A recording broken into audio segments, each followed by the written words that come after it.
சரி, இப்போ நான் இந்த பாடத்திலே Donc sur ce cours maintenant, வேதத்திலே உள்ள சில நகரங்களை பற்றி நான் பேச போகிறேன். je vais vous parler de certaines villes qui sont dans la parole. அதிலே முக்கியமாக நான் இன்றைக்கு கொஞ்ச நேரத்திலே கப்பர்நகூமை பற்றி நான் உங்களுக்கு சொல்லிக் கொடுக்க Et போகிறேன். spécialement, plus important, je vais vous parler de Capernaum. இப்போ ஏன் நாம் நகரங்களை பற்றி படிக்க வேண்டும் என்றால், Pourquoi nous devons connaître les villes? சில நேரங்களிலே அந்த நகரங்கள் மனிதனுக்கு ஒப்பிடப்பட்டிருக்கின்றன. Parce que parfois les villes sont comparées aux hommes. ஏனென்றால் ஒரு தடவை இயேசுவானவர் சொல்லுகிறார், வெளிச்சத்தை பற்றி பேசும் பொழுது, Un passage, le Seigneur Jésus, quand il parle de la lumière, ஒருவனும் விளக்கை கொளுத்தி அதை மரக்காலால் மூடி வைக்க மாட்டானாம். et personne va cacher la lumière de la bougie. அப்படி சொல்லிவிட்டு ஒரு தனி மனிதனுடைய வாழ்க்கையை அவர் எதற்கு ஒப்பிடுகிறார் என்றால், Et la vie d'un homme, à quoi il la compare? மலையின் மேல் கட்டப்பட்ட பட்டணம். Et pour une maison une ville qui est construite sur une montagne. மலையின் மேல் கட்டப்பட்ட பட்டணம் மறைந்திருக்க மாட்டாது என்று சொல்லுகிறார். Il dit que la ville qui est bâtie sur la montagne ne sera pas cachée. ஏனென்றால் ஒரு மலையிலே ஒரு பட்டணம் கட்டப்பட்டிருந்தால், Si une ville est construite sur une montagne, இரவு நேரத்திலே அந்த வீடுகளிலே எரிகின்ற வெளிச்சங்கள் தூர இருந்து பார்க்கும் பொழுது அந்த மலை வெளிச்சமாய் காணப்படும். parce que les lumières qui sont dans les maisons vont se voir de loin. மறைந்திருக்காது. Elles seront pas cachées. பகலில் மாத்திரமல்ல, இரவிலும் கூட தெரியும். Et ce n'est pas seulement le matin, mais aussi la soir, elle sera vue. ஆகவே அவ்வப்போது ஆண்டவர் மனிதனை நகரங்களுக்கு ஒப்பிடுகிறார். Et c'est pour ça que le Seigneur, à plusieurs reprises, le Seigneur compare les hommes aux villes. பிசாசை ஆண்டவர் பாபிலோனுக்கு ஒப்பிடுகிறார். Et Satan, il le compare à Babylone. அதே நேரம் தன்னுடைய ஜனங்களை எருசலேமுக்கு ஒப்பிடுகிறார். Et de même, il compare son peuple à Jérusalem. சபையானது எருசலேமுக்கு ஒப்பிடப்பட்டிருக்கிறது. L'église est comparée à Jérusalem. இப்போ உண்மையான எருசலேமுக்கு ஒரு சரித்திரம் உண்டு. Le vrai Jérusalem a une histoire. அதிலே இருந்து நான் தொடங்குகிறேன். Et je commence de là. நான் எருசலேமை பற்றி உங்களுக்கு பேச போகிறேன். Je vais vous parler de Jérusalem. பெத்லெஹேமை பற்றி பேச Je போகிறேன். vais vous parler de Bethléem. நாசரேத்தை பற்றி பேச Je போகிறேன். vais vous parler de Nazareth. கப்பர்நகூமை பற்றி பேச Et போகிறேன். je vais vous parler de Capernaum. கப்பர்நகூமை பற்றி கடைசியாக தான் நான் பேச Et போகிறேன். Capernaum, je vais en parler à la fin. முதலாவது நான் எருசலேமை பற்றி ஒரு சில விஷயங்களை நான் உங்களுக்கு சொல்லி விடுகிறேன். Et je vais vous dire certaines choses sur Jérusalem. இப்போ இந்த எருசலேம் என்கின்ற நகரத்துக்கு முதல் பெயர் Salem. Le premier nom de Jérusalem, c'est Salem. ஆதியாகமம் 14வது அதிகாரத்தை நீங்கள் வாசித்து பார்த்தால், Si vous lisez Genèse chapitre 14, Abraham போய் தனது மருமகனாகிய லோத்தை காப்பாற்றிக் கொண்டு வருகிறார். Abraham va et sauve son neveu Lot. அந்த நேரத்திலே À ce moment, ஒரு நாட்டின் ராஜா ஆபிரகாமை சந்திக்கிறார். il y a le roi d'un pays qui rencontre Abraham. அந்த ராஜாவினுடைய பெயர் மெல்கிசேதேக்கு. Et c'est Melchisedec qui s'appelle, le roi s'appelle comme ça. அவரை குறித்து என்ன சொல்லி இருக்கிறது என்றால், Et qu'est-il dit de ce roi? அவர் சாலேமின் ராஜா. C'est le roi de Salem. Salem Salem. எங்கே இருந்தது? Où se trouvait-elle? அநேகருக்கு அது தெரியாது. Beaucoup ne savent pas. இப்பொழுது எருசலேம் இருக்கிறது, Aujourd'hui à Jérusalem, அதுதான் முன்பு மெல்கிசேதேக்கின் காலத்தில் Salem. et c'est Jérusalem actuel qui était Salem à l'époque de Melchisedec. மெல்கிசேதேக்கு சாலேமை ஆட்சி செய்த அந்த காலத்தில் Lorsque Melchisedec régnait sur Salem, முழு உலகத்திலேயும் dans tout le monde, அந்த சாலேம் மாத்திரமே தேவனை ஆராதித்த நகரமாய் இருந்தது. il n'y avait que Salem qui adorait Dieu. புரியுதா உங்களுக்கு? Est-ce que vous comprenez? முழு உலகத்திலும் தேவனை ஆராதித்த தேவ பக்தி உள்ள ஒரே நகரம் இருந்ததென்றால் அது Salem. Il n'y avait que Salem dans le monde entier qui adorait Dieu.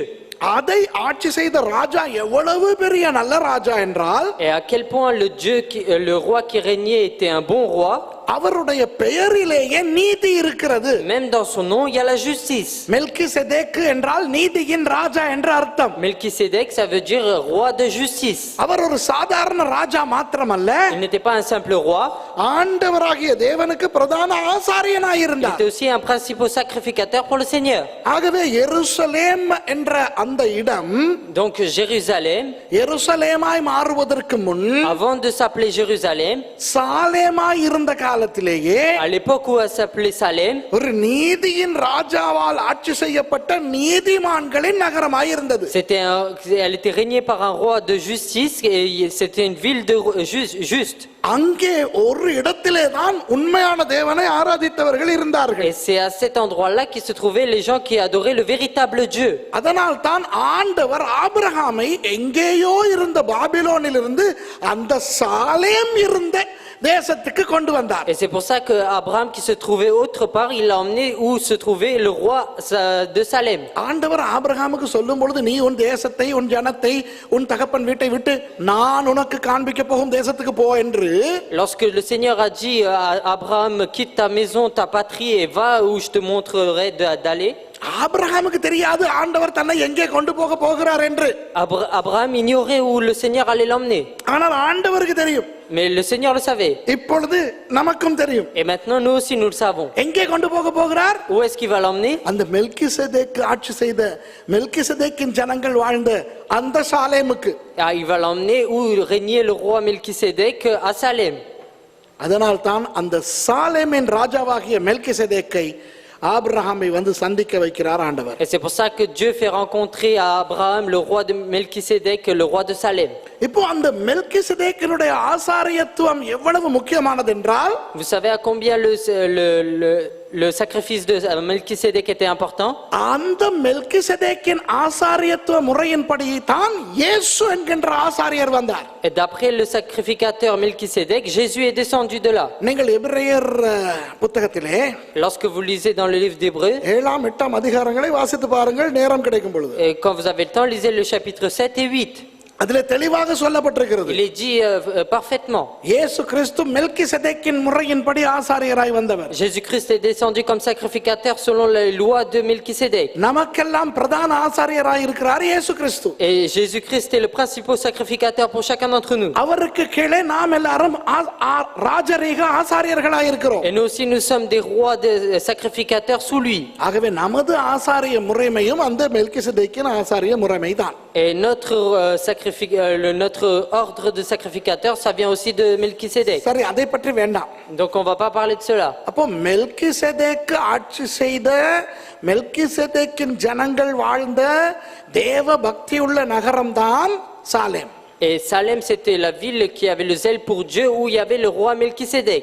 பிற்காலத்தில் அங்கிருந்து அந்த மெல்கிசேதேக்கின் ஜனங்கள் போய்விட்டார்கள். Et ensuite le peuple de Melchisédek sont partis de là. எங்கே போனார்கள் என்று தெரியாது. Mais on ne sait pas où ils sont partis. அவர்கள் போன பிறகு அந்த பிரதேசத்தை கைப்பற்றினவர்கள் யார்? Et qui sont les personnes qui ont conquis ce pays ensuite? எபூசியர்கள் என்று சொல்லப்படும் ஒரு கானானிய ஜனக்கூட்டம். C'est les Jébusiens de Canaan. அவர்கள் தான் அந்த பிரதேசத்தை கைப்பற்றி இருந்தார்கள். Et c'est eux qui ont conquis ce pays de Salem.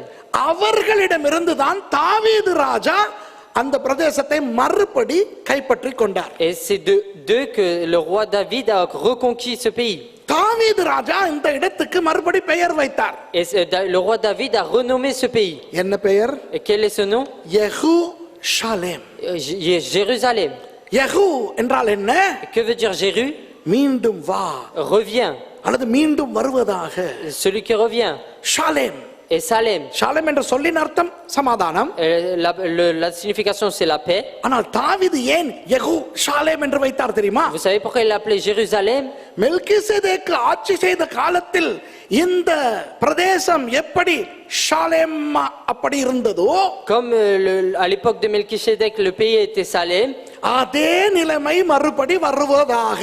et que cette même situation revienne. ஏனென்றால் தாவீது போன்றவர்களுக்கு தெரிந்திருந்தது எப்படி ஷாலேம் முன்பு இருந்தது என்று. Parce que les gens comme David savaient comment était Jérusalem auparavant. அந்த ஷாலேம் மறுபடி வருவதாக என்று தாவீது வைத்த பெயர் தான் யெரூஷலேம், தமிழிலே எருசலேம். Et que ce Salem qui était auparavant revienne, c'est ça la signification de Jérusalem. அதனால் தான் தாவீது விரும்பினார் அந்த காலத்தில் மெல்கிசேதேக் காலத்தில் ஆண்டவரை இந்த இடத்திலே ஆராதித்தபடியினால், Et parce qu'à cet endroit ils ont adoré le Seigneur à l'époque de Melchisédek, அந்த இடத்திலே தேவனுக்கு ஒரு ஆலயத்தை கட்ட வேண்டும்.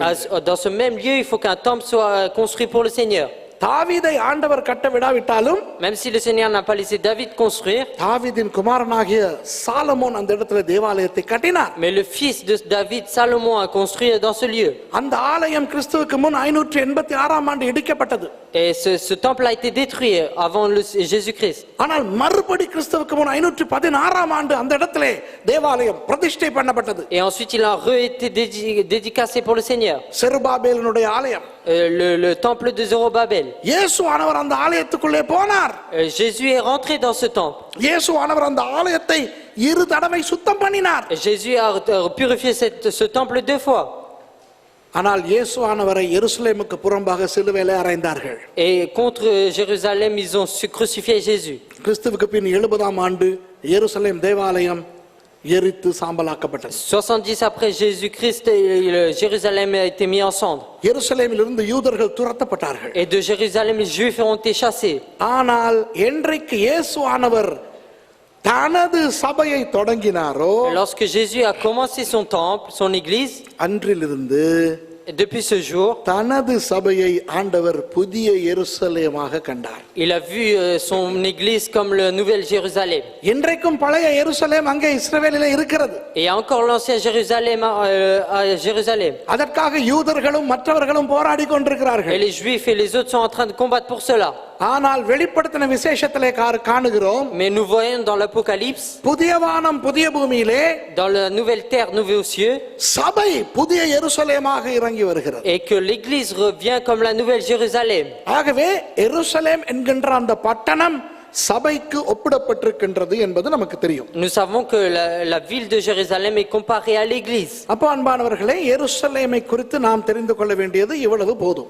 Et cela suffit de connaître sur Jérusalem. அப்போ இன்றைக்கு ஆவிக்குரிய எருசலேமாக நானும் நீங்களும் இருக்கிறோம். ஆமென். Aujourd'hui, spirituellement, nous sommes les Jérusalem. அப்போ ஆவிக்குரிய எருசலேமாக நாம் மாறி இருக்கிறபடினால்தான் C'est parce que nous avons été changés en Jérusalem spirituel. எருசலேம் தேவாலயம் என்று நமக்குள் இருக்கிறது. Et le temple de Jérusalem est en nous. ஆண்டவர் என்ன சொல்லுகிறார்? Et que dit le Seigneur? 3 ஆலயங்களை குறித்து நான் ஏற்கனவே இங்கே கற்றுக் கொடுத்திருக்கிறேன். Et j'ai déjà parlé des 3 temples ici. திரித்துவ தேவனுடைய 3 ஆலயங்கள். Les 3 temples de la Trinité. சபையாக ஒன்று கூடுவது பிதாவினுடைய ஆலயம். L'assemblée qui se réunit, c'est le temple du Père. 2-3 பேர் இயேசுவின் நாமத்திலே கூடியிருக்கும் பொழுது அது இயேசுவின் ஆலயம். Et lorsque 2 ou 3 sont assemblés au nom de Jésus-Christ, c'est le temple de Jésus. நமது சரீரம் பரிசுத்த ஆவியானவருடைய ஆலயம். Et notre corps est le temple du Saint-Esprit. இந்த 3ம் பாருங்கள் எம்மோடு, அதாவது சபையோடு சம்பந்தப்பட்டிருக்கிறது. Et ces 3 choses sont en rapport avec l'église. ஆலயம் எங்கே இருக்க வேண்டும்? Où doit être l'église? எருசலேமில். À Jérusalem. அப்போ சபையாக பிதாவின் ஆலயம் இருக்கிறதாம். Est-ce que l'église est le temple du Père? 2-3 பேர் கூடும் நேரத்தில் இயேசுவின் ஆலயம் இருக்கிறதாம். Et quand 2 ou 3 se rassemblent, est-ce que c'est le temple de Jésus? நமது சரீரங்கள் பரிசுத்த ஆவியானவரின் ஆலயமாம். Est-ce que notre corps est le temple du Saint-Esprit? அப்படியானால் இன்றைக்கும் சபை எருசலேமாக இருக்கிறது. Donc aujourd'hui aussi l'église est Jérusalem. நீங்கள் தான் அந்த எருசலேம். Et vous êtes ce Jérusalem. நீங்களும் நானும் தான் அந்த எருசலேம். Vous et moi, nous sommes ce Jérusalem. ஆகவே அந்த எருசலேமாக என்றைக்கும் நாம் செயல்பட வேண்டும். Et comme ce Jérusalem, nous devons encore marcher. சரி, இனி அடுத்த ஒரு பிரதான நகரம். Et ensuite une autre ville célèbre. இயேசுவின் வாழ்க்கையில் சம்பந்தப்பட்ட 3 பிரதான நகரங்கள். Et ces 3 villes qui sont en rapport avec la naissance de Jésus. ஒன்று அவர் பிறந்த Bethlehem. Il y en a un, c'est le lieu où il est né, Bethléem. இரண்டாவது அவர் வளர்ந்த நாசரேத்து. Et Nazareth, là où il a été élevé. மூன்றாவது அவர் ஊழியத்தின் தலைநகரமாய் வைத்திருந்த Capernaum. Et Capernaum, là où il faisait le ministère. இந்த 3 நகரங்களை குறித்தும் நாம் இப்பொழுது பார்க்க போகிறோம். Là, on va parler de ces 3 villes. எருசலேமை பற்றி பார்த்தது போதும். Il suffit d'avoir vu sur Jérusalem. அடுத்தது பெத்லஹேமை பார்ப்போம். Maintenant, nous allons voir Bethléem. Bethlehem என்பது ஒரு சின்ன கிராமம். Bethléem, c'est un petit village. அது ஒரு பெரிய நகரமே Ce கிடையாது. n'est pas une grande ville. ஆனால் Mais அந்த கிராமத்துக்கு 3 விசேஷங்கள் இருந்தன. Mais dans ce village, il y avait 3 spécialités. அந்த கிராமத்துக்கு பெயர் பெத்லஹேம் அல்ல. Et le nom de ce village, c'est pas Bethléem. அந்த கிராமத்தின் உண்மையான பெயர் எப்ராத்தா. Mais le vrai nom, c'est Ephrat. எப்ராத்தா, புரியுதா? C'est Ephrata. எப்பத்தா இல்ல, எப்பத்தான் சொன்னா கண்ணை திறன்னு ஆராமிய மொழியில அர்த்தம். ஆ? எஃப்ராத்தா. C'est Ephrata. சரியா? எஃப்ராத்தா. C'est Ephrata. கண்ணை துறை இல்ல, வாயை துறை. சரியா? எஃப்ராத்தா என்ற அந்த கிராமத்திலே Dans cette ville appelée Ephrata, உயர் ரக கோதுமை விளையும். வீட் மாவு வருமே. ஆ? il y a du blé qui pousse. அப்போ உயர் ரக அந்த கோதுமை அங்கு விளைகிறபடினா Lorsque ce blé pousse vraiment, உயர் ரக அப்பம் அங்கே கிடைக்கும். il y a du pain vraiment grand. இப்போ பாருங்கள், இப்போ நாம் இலங்கை இந்தியாவிலே நம்முடைய பிரதான ஆகாரம் உணவு அரிசி, சோறு. Nous, c'est le riz qui est notre repas principal. இப்போ சோறு என்று சொல்லும்போது Lorsqu'on parle de riz, நமக்கு விதவிதமான சோறு இருக்கின்றன. nous avons différentes manières de voir le riz. Basmati சோறு, Il y a le basmati, குத்தரிசி சோறு, il y a le kutarsi, சம்பா அரிசி சோறு. il y a un autre riz. அந்த பாத்தீங்களா அங்க தடுமாறுது. ஏன்னா வெள்ளைக்காரனுக்கு Parce que pour les blancs, ரெண்டே ரெண்டு அரிசி தான் தெரியும். ils connaissent que deux riz. ஒன்று சமைக்காத அரிசி, Le riz qu'on ne cuisine pas, அடுத்தது சமைச்ச அரிசி. l'autre qu'on a cuisiné. இங்கிலீஷ்ல சொல்லுவாங்க raw rice, cooked rice. C'est celle qui est cuisinée et celle qui n'est pas cuisinée. குசினே இல்ல ரீ. Oui. நானி விளங்குதா? இப்போ வெள்ளைக்காரனுக்கு பாஸ்மதி, சகப்பரிசி, பச்சரிசி, சம்பா அரிசி, முத்து சம்பா, அந்த சம்பா இதெல்லாம் தெரியாது. Et pour les blancs, on ne connaît pas les différents riz qui existent. ஆனால் அரிசியை மாத்திரம் விழுங்குகின்ற நமக்கு, Mais nous qui mangeons que le riz, சோத்து மாடுகளுக்கு pour les buffles de riz, எத்தனை விதவிதமான அரிசிகள் இருக்கின்றன என்று தெரியும். nous savons combien de sortes de riz il existe. அதுபோல நமக்கு மாவை பற்றி ஒன்றுமே தெரியாது. De même, nous ne connaissons rien sur la farine. மாவு, பச்சை மாவு, சமைச்ச மாவு, அவ்வளவுதான் எங்களுக்கு தெரியும். On connaît que la farine non cuisinée et celle qui a été traitée. ஆனால் நமக்கு அரிசி போல இஸ்ரவேலர்களுக்கு உணவு கோதுமை. Et comme nous, il y avait le blé pour les Israélites, comme pour nous, c'est le riz. இஸ்ரவேலின் எல்லா இடங்களிலும் கோதுமை வயல்கள் உண்டு. En Israël, partout, il y a des champs de blé. ஆனால் உயர் ரக கோதுமை விளைகின்ற ஒரே இடம் எப்ராத்தா. Et là où il y a du blé élevé, il y a que c'est à Bethléem. ஆகவே எப்ராத்தாவில் சுடப்படுகின்ற அப்பம் விசேஷமானது. Et le pain qui est fait à Ephrata, ils sont vraiment spéciaux. ருசியானது. Il est vraiment goûteux. பிரபலமானது.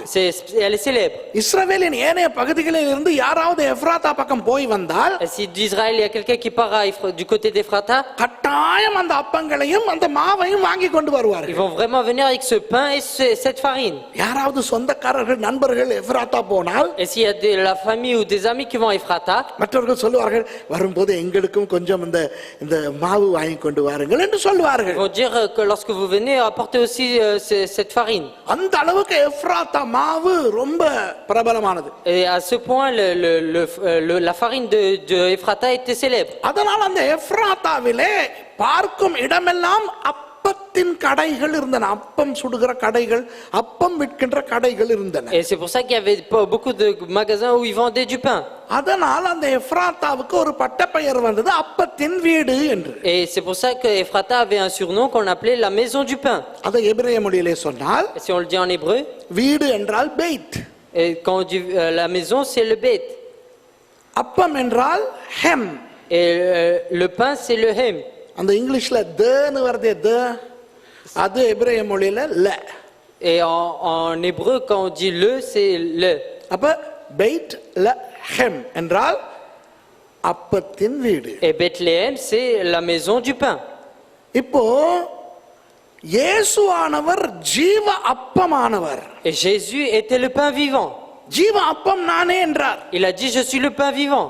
அதனால் அவர் அப்பத்தின் வீடாகிய பெத்லஹேமிலே பிறந்தார். Et c'est pour ça qu'il est né dans la maison du pain qui est Bethléem. அப்போ அந்த ஜீவ அப்பம் ஆண்டவருடைய வார்த்தைக்கு அடையாளம். Et donc la vie, le pain de vie, c'est la parole de Dieu. அப்போ நாம் கிறிஸ்தவர்கள் Donc nous chrétiens, நாம் எருசலேமாய் இருந்தாலும் même si nous sommes Jérusalem, இயேசுவோடு சம்பந்தப்பட்டிருக்கின்றபடியினால் parce que nous sommes en rapport avec Jésus, நம்முடைய வாழ்க்கை, நம்முடைய வீடு, நம்முடைய தனிப்பட்ட குடும்பம் ஒரு பெத்லகேமாக இருக்க வேண்டும். notre vie, notre propre nous et notre propre famille doit être un Bethléem. நமது வீடுகள் இயேசுவானவர் வாழுகின்ற பெத்லகேமாய் இருக்க வேண்டும். Notre corps doit être un Bethléem où Jésus vit. வேதத்தின் ஆகாரமாகிய வசனம் என்கின்ற அந்த மன்னா அல்லது வசனம் என்கின்ற அந்த அப்பம் நம்முடைய வாழ்க்கைகளிலே இருக்க வேண்டும். Il faut qu'il y ait le pain qui est la parole, le manne qui est la parole dans notre vie. எப்படி எப்ராத்தா அப்பத்தின் வீடாகியதோ, Et comme Ephrata est devenu la maison du pain, அதுபோல நாம் எப்படிப்பட்டவர்களாய் இருந்தாலும் même si nous sommes de la manière que nous soyons, நாம் இயேசுவை சுமக்கின்றவர்கள் என்றபடியினால் mais parce que nous portons Jésus, நாம் வசனத்தின் மக்களாய் மாற வேண்டும். nous devons changer en des personnes de la parole. அடுத்தது Et ensuite, இயேசுவானவர் பெத்லகேமிலே பிறக்கும் பொழுது quand Jésus est né à Bethléem, தேவதூதன் மேய்ப்பர்களை பார்த்து சொல்லுகிறான், les anges de Dieu viennent et voient les bergers et disent, இதோ இயேசுவானவர் பிறந்திருக்கிறார், போய் பாருங்கள் என்று. allez voir, Jésus est né. இப்போ நிறைய பேர் நினைக்கிறார்கள், Donc beaucoup croient, இயேசுவானவர் பிறந்ததை மேய்ப்பர்களுக்கு சொன்னதன் காரணம், la raison pour laquelle le Seigneur Jésus est né a été annoncé aux bergers, மேய்ப்பர்கள் சாதாரண மனிதர்கள், parce que c'était des hommes simples, அவர்கள் ஏழைகள். c'était des pauvres. ஆண்டவர் ஐஸ்வர்யவான்களுக்காக வரவில்லை, Le Seigneur n'est pas venu pour les riches, அவர் ஏழைகளுக்காக வந்தார், il est venu pour les pauvres, சாதாரண மக்களுக்காக il வந்தார். est venu pour les simples hommes. அதனால் தேவதூதன் அந்த சாதாரண ஏழை மக்களை போய் பார்க்க சொல்லுகிறார் என்று. Et qu'il a dit d'aller voir Jésus pour les hommes pauvres. அது தவறு. Et c'est faux. ஆண்டவர் பணக்காரர்களுக்காகவும் வந்தார். Et Jésus est aussi venu pour les hommes riches. அவர் ஏழைகளின் தோழனாய் வருவதற்கு அவர் எம்ஜிஆர் அல்ல. Ce n'est pas MJR pour venir pour les pauvres. அவர் தேவன். C'est Dieu. ஆகவே அவர் பணக்காரர்களுக்காகவும் தான் வந்தார். Il est aussi venu pour les riches. ஆனால் ஏன் மேய்ப்பர்களுக்கு சொல்லப்பட்டது தெரியுமா? Mais pourquoi il a été dit aux bergers? ஆண்டவராகிய இயேசு ஆட்டுக்குட்டியானவராக பிறந்தார். Parce que Jésus est né comme l'agneau. நமக்காக மரிப்பதற்காக ஆட்டுக்குட்டியானவராக பிறந்தார். Il est né en tant qu'agneau. ஒரு ஆட்டுக்குட்டி பிறக்கும் பொழுது அந்த இடத்துல மேய்ப்பன் இருக்க வேண்டும். Là où il y a un agneau qui naît, il faut qu'il y ait un berger. அதனால் தான் இயேசுவை அந்த இடத்துக்கு பிறக்கும் பொழுது மேய்ப்பர்களை அனுப்பினார் ஆண்டவர் தேவதூதர்கள் மூலம். C'est pour ça que le Seigneur a envoyé les bergers lorsque Jésus-Christ est né. இப்போ ஏன் அந்த ஆட்டுக்குட்டி கதை? Et pourquoi l'histoire de l'agneau? இந்த கோதுமையை பற்றி நான் சொன்னது போலவே, Et comme j'ai parlé du blé, ஆடுகளை பற்றியும் ஒரு விஷயம் il y இருக்கிறது. a aussi une chose sur les brebis. ஆடுகளிலே வர்க்கங்கள் உண்டு. Different kinds of cows. Il y a différents genres de brebis. இப்போ மாடு கோழி என்று எடுத்தால் வித்தியாசமான ரகங்கள் உண்டு. Lorsqu'on parle des poules et des vaches, sont séparés. விஷயம் தெரியாதவனுக்கு மாடுனா எல்லாம் மாடு. Et quand celui qui ne connaît pas, pour lui, tout est des bœufs. இல்லையா? இப்ப எத்தனை பேர் மாடு வளர்த்திருக்கீங்க? Combien de personnes vous avez eu des bœufs? உங்களை தவிர மற்றவர்களுக்கு மாடுனா மாடு. Et à part vous, les autres, c'est des vaches. சில பேருக்கு ஆம்பளை மாட்டுக்கும் பொம்பளை மாட்டுக்கும் வித்தியாசமே தெரியாது. Il y en a, ils ne connaissent pas le mâle et la femelle. சில பேர் ஆம்பளை மாட்டுக்கிட்ட போயிட்டு பால் கறக்க பார்ப்பாங்க. Et il y en a, ils vont vers le mâle et ils vont demander du lait. விளங்குது? ஆம்பளை மாடு வேற, பசு மாடு வேற. Et il y a la vache est différente et puis le bœuf est différent. மாட்டை பற்றி தெரியாதவர்களுக்கு மாட்டை பார்த்தால் பெரிய மாடு, சின்ன மாடு, தடிச்ச மாடு, கொழுத்த மாடு, கருப்பு மாடு, வெள்ளை மாடு இவ்வளவுதான் தெரியும். Et ceux qui ne connaissent pas à propos de la vache, ils voient que le gros, le petit, le maigre. ஆனால் உண்மையாக மாடு வளர்ப்பவர்களுக்கு அந்த மாட்டின் இனம் என்ன, அந்த மாட்டின் ரகம் என்ன, பெருமதி என்ன என்று தெரியும். Et ceux qui connaissent bien les vaches, ils connaissent la valeur, à combien elle est précieuse. கோழி வளர்ப்பவர்களுக்கு தான் தெரியும். Et c'est ceux qui ont des poules. எத்தனை விதவிதமான ரகங்கள் இருக்கின்றன. Il y a combien de classes de poules. மற்றவர்களுக்கு ரெண்டு கோழி தான் தெரியும். Et les autres, ils connaissent que 2 poules. கறி கோழி, பொரி கோழி. கறியா சமைச்சது, மற்றது பொரிச்சது. Il y a celle qui est avec la soupe et celle qui n'est pas. சில பேர் உயிரோட கோழியை கண்டதே இல்ல. Il y en a, ils l'ont jamais vu vivant. விளங்குதா உங்களுக்கு? அது போல ஆடுகளிலேயும் நிறைய வர்க்கங்கள் இருந்தன. Et de même, il y avait plusieurs différents genres de poules. இஸ்ரவேலிலே எல்லா இடங்களிலும் ஆடுகள் இருந்தன. Et partout en Israël, il y avait des brebis. ஆனால் இந்த உயர் ரக ஆடுகள், நொகோட் ஆடுகள் இருந்த ஒரே இடம் எப்ராத்தா. Et il y a que à Ephrata qui avait la race la plus grande. அப்போ பெத்லகேம் நமது வாழ்க்கையில் இருக்கும் என்றால், Et s'il y a Bethléem dans notre vie, நாம் ஆண்டவருடைய உயர்ந்த ரக ஆடுகளாய் இருக்க வேண்டும். Il faut que nous soyons la race la plus haute des brebis. இதை குறித்து கொஞ்சம் நேற்று மாலையிலே நான் பேசினேன். Et j'ai parlé de ça hier après-midi. ஆடுகளை பற்றி. À propos des brebis. ஆகவே அதிகமாய் அதை குறித்து விளக்கப்படுத்த வேண்டிய அவசியம் கிடையாது. Donc j'ai pas besoin de beaucoup expliquer à propos de cela. அடுத்தது பெத்லகேம் ஒரு சின்ன கிராமமாய் இருந்தாலும் Et ensuite, si Bethléem était vraiment un petit village, ஒரு பெரிய சரித்திரத்தை உடைய ஒரு கிராமம். mais elle a vraiment une grande histoire. ஏன்? Pourquoi? அந்த கிராமத்திலே தான் தாவீது பிறந்தார். C'est dans ce village que David est né. யார் அந்த தாவீது? Qui était ce David? இஸ்ரவேலுக்கு தேவனால் ஏற்படுத்தப்பட்ட ராஜா. C'est le roi qui a été établi par Dieu. இஸ்ரவேலுக்கு தேவனால் ஏற்படுத்தப்பட்ட சங்கீதக்காரன். C'est le psalmiste qui a été établi par Dieu. தாவீதின் மூலம் இஸ்ரவேலுக்குள் ஒரு பெரிய ஆவிக்குரிய எழுப்புதலை வந்தது. À travers David, en Israël, il y a eu un réveil spirituel. ஆகவே அது ஒரு சின்ன கிராமமா இருந்தாலும் ராஜரீக கிராமமாய் மாறிவிட்டது. Même si c'était un petit village, c'est devenu une ville royale. அன்பானவர்களே, நம்முடைய வாழ்க்கையை Et notre vie, ஆண்டவர் எப்ராத்தா என்ற நிலையிலிருந்து பெத்லகேம் என்ற நிலைமைக்கு மாற்றி இருக்கிறார். il a changé notre situation d'Ephrata en Bethléem. முதலாவது இதற்கு நாம் நன்றியுடையவர்களாய் இருக்க Tout வேண்டும். d'abord, nous devons être reconnaissants pour cela. இரண்டாவது நாம் அதற்குரிய அந்த தகுதியை காத்துக்கொள்ள Et வேண்டும். ensuite, il faut que nous gardions cette dignité. இன்றைக்கு நீங்கள் பெத்லகேம் போனால் Et aujourd'hui, si vous allez à Bethléem, சரியான கவலையாய் இருக்கும். maintenant, c'est vraiment triste. ஏனென்றால் Pourquoi? அந்த அந்த காலத்திலே இருந்த அந்த கோதுமை வயல்களும் இப்போ இல்லை. Il n'y a plus ces champs de blé de l'époque. அந்த காலத்திலே இருந்த அந்த ஆடுகளும் அங்கே இல்லை. Il n'y a plus les brebis de l'époque. அந்த காலத்திலே இருந்த அந்த ராஜரீகமும் அங்கே இல்லை. Il n'y a plus la royauté qu'il y avait auparavant. பாலஸ்தீனர்கள் வாழுகின்ற ஒரு நகரமாய் இருக்கிறது. C'est une ville où les Palestiniens vivent maintenant. ரொம்ப அழுக்கும் அசுத்தமும் நிறைந்திருக்கிறது. Et c'est rempli d'impureté. அங்கு இஸ்ரவேலர்கள் யூதர்களே கிடையாது. Il n'y a pas de juifs. எல்லாம் வியாபாரிகள் தான் Il n'y a இருக்கிறார்கள். que des commerçants. இயேசு பிறந்த இடத்தை நீங்கள் இன்றைக்கு போய் பார்த்தால் உங்களுக்கு இரத்த கண்ணீர் வரும். Et si vous regardez le lieu où Jésus est né, vous aurez des larmes de sang. விக்கிரகாராதனை கோயிலை போல மாற்றி Ils வைத்திருக்கிறார்கள். l'ont changé comme un temple pour les idoles. பெத்லகேமிலே சண்டைகள், சச்சரவுகள், நாசங்கள், மோசங்கள். Il y a des morts, des disputes à Bethléem. இன்றைக்கு அநேக கிறிஸ்தவர்களுடைய வாழ்க்கையும் இப்படி மாறி Et இருக்கிறது. aujourd'hui, la vie de beaucoup de chrétiens a été changée ainsi. கிறிஸ்தவர்கள் என்றால் இயேசுவை உடையவர்கள். Les chrétiens, c'est ceux qui ont Christ. கிறிஸ்தவர்கள் என்றால் வார்த்தையை உடையவர்கள். C'est ceux qui ont la parole. ஆனால் இன்றைக்கு அநேக கிறிஸ்தவர்களுடைய வாழ்க்கைகளிலே சண்டைகள், சச்சரவுகள், போராட்டங்கள், வெறுமை. Il y a aujourd'hui dans la vie de beaucoup de chrétiens les disputes, les querelles, le vide. ஆகவே நம்முடைய வாழ்க்கையிலே நம்மை ஆண்டவர் எப்ராத்தா என்ற ஒரு சாதாரண நிலையில இருந்து Et dans notre vie, le Seigneur de la situation d'Ephrata, அப்பத்தின் வீடாய் மாற்றி இருக்கிறார். il a changé en maison de pain. அந்த உன்னதத்துவத்தை இழந்து போகாமல் வாழ வேண்டும். Nous devons vivre sans perdre cette dignité. அப்படியானால் என்ன செய்ய வேண்டும்? Donc que devons-nous faire? கர்த்தருடைய வார்த்தை நம்முடைய வாழ்க்கையில் இருக்க Il faut வேண்டும். que la parole de Dieu soit dans nos cœurs.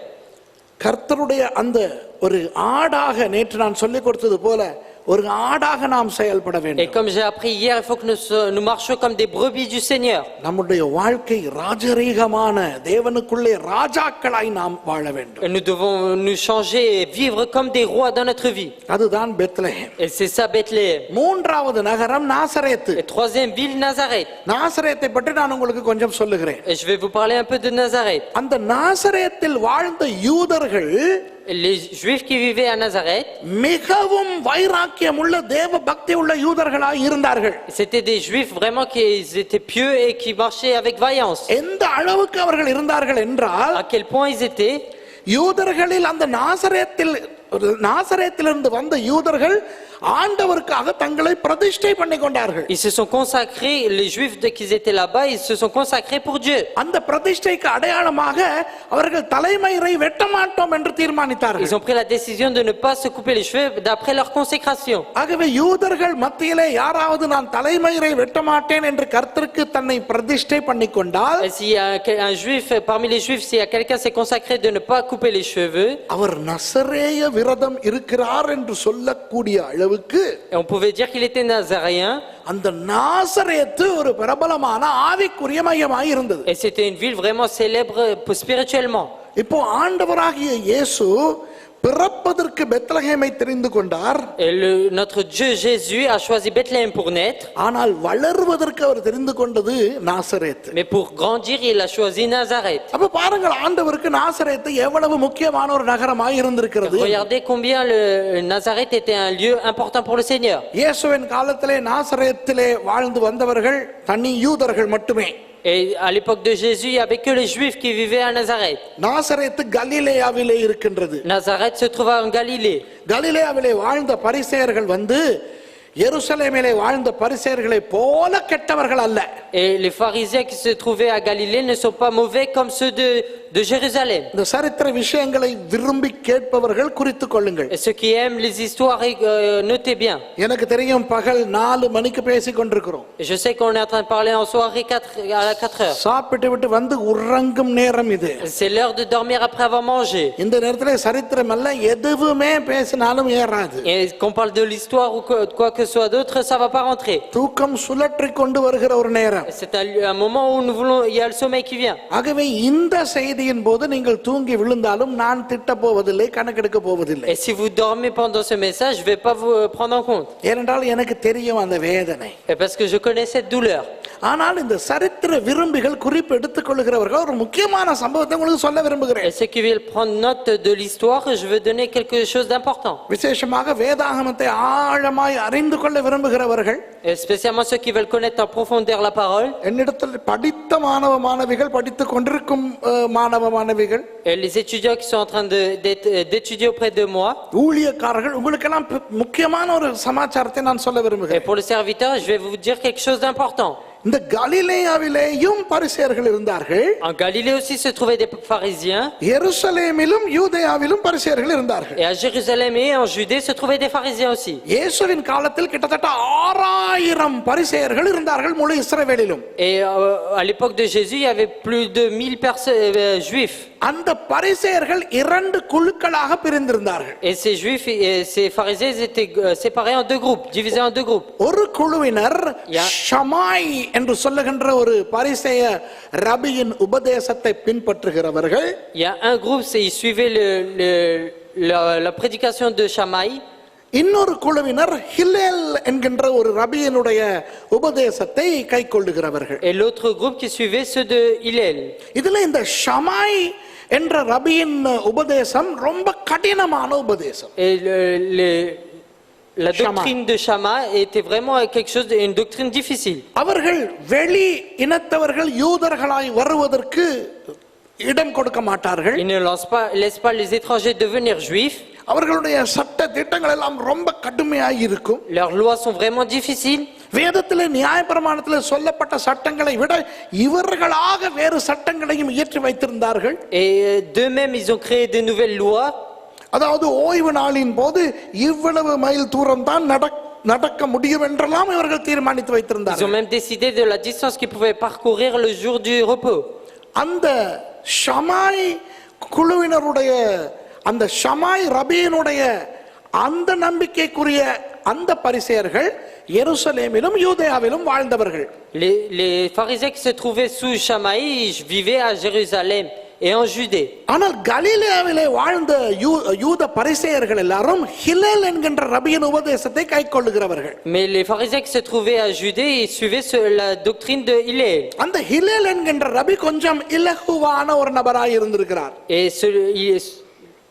Easy man. et c'était quelqu'un de vraiment simple.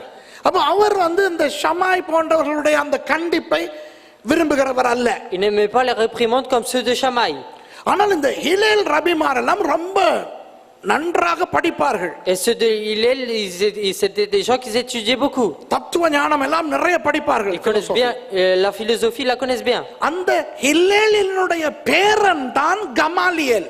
Et c'est le petit-fils de Hillel qui est Gamaliel. அந்த கமாலியேலுடைய மாணவன் தான் Pavul. Et Paul était l'étudiant de Gamaliel. இப்ப புரியுதா? Est-ce que vous comprenez? இப்போ இயேசு பரிசேயர்களோடு பிரச்சனை பட்டார் அல்லவா? Jésus, il était en problème, en conflit avec ceux de Gamaliel. அவருக்கு எதிராக பிரச்சனை போட்டவர்கள் முழுக்க அந்த எருசலேமிலும் யூதேயாவிலும் இருந்து வந்த அந்த ஷமாய் ரபி என்ன பரிசேயர்கள். C'est les pharisiens qui étaient sous Shammai, qui venaient de Judée et Jérusalem, qu'ils étaient contre Jésus. இந்த ஹிலேல் வழிவந்த பரிசேயர்கள் இருந்தார்கள் அல்லவா, Et ceux qui venaient, les pharisiens qui venaient sous Hillel, அவர்கள் ரபிக்களாய் இருந்தார்கள், அவர்களில் ரபிக்கள் இருந்தார்கள் அல்லவா. et parmi eux il y avait des rabbis.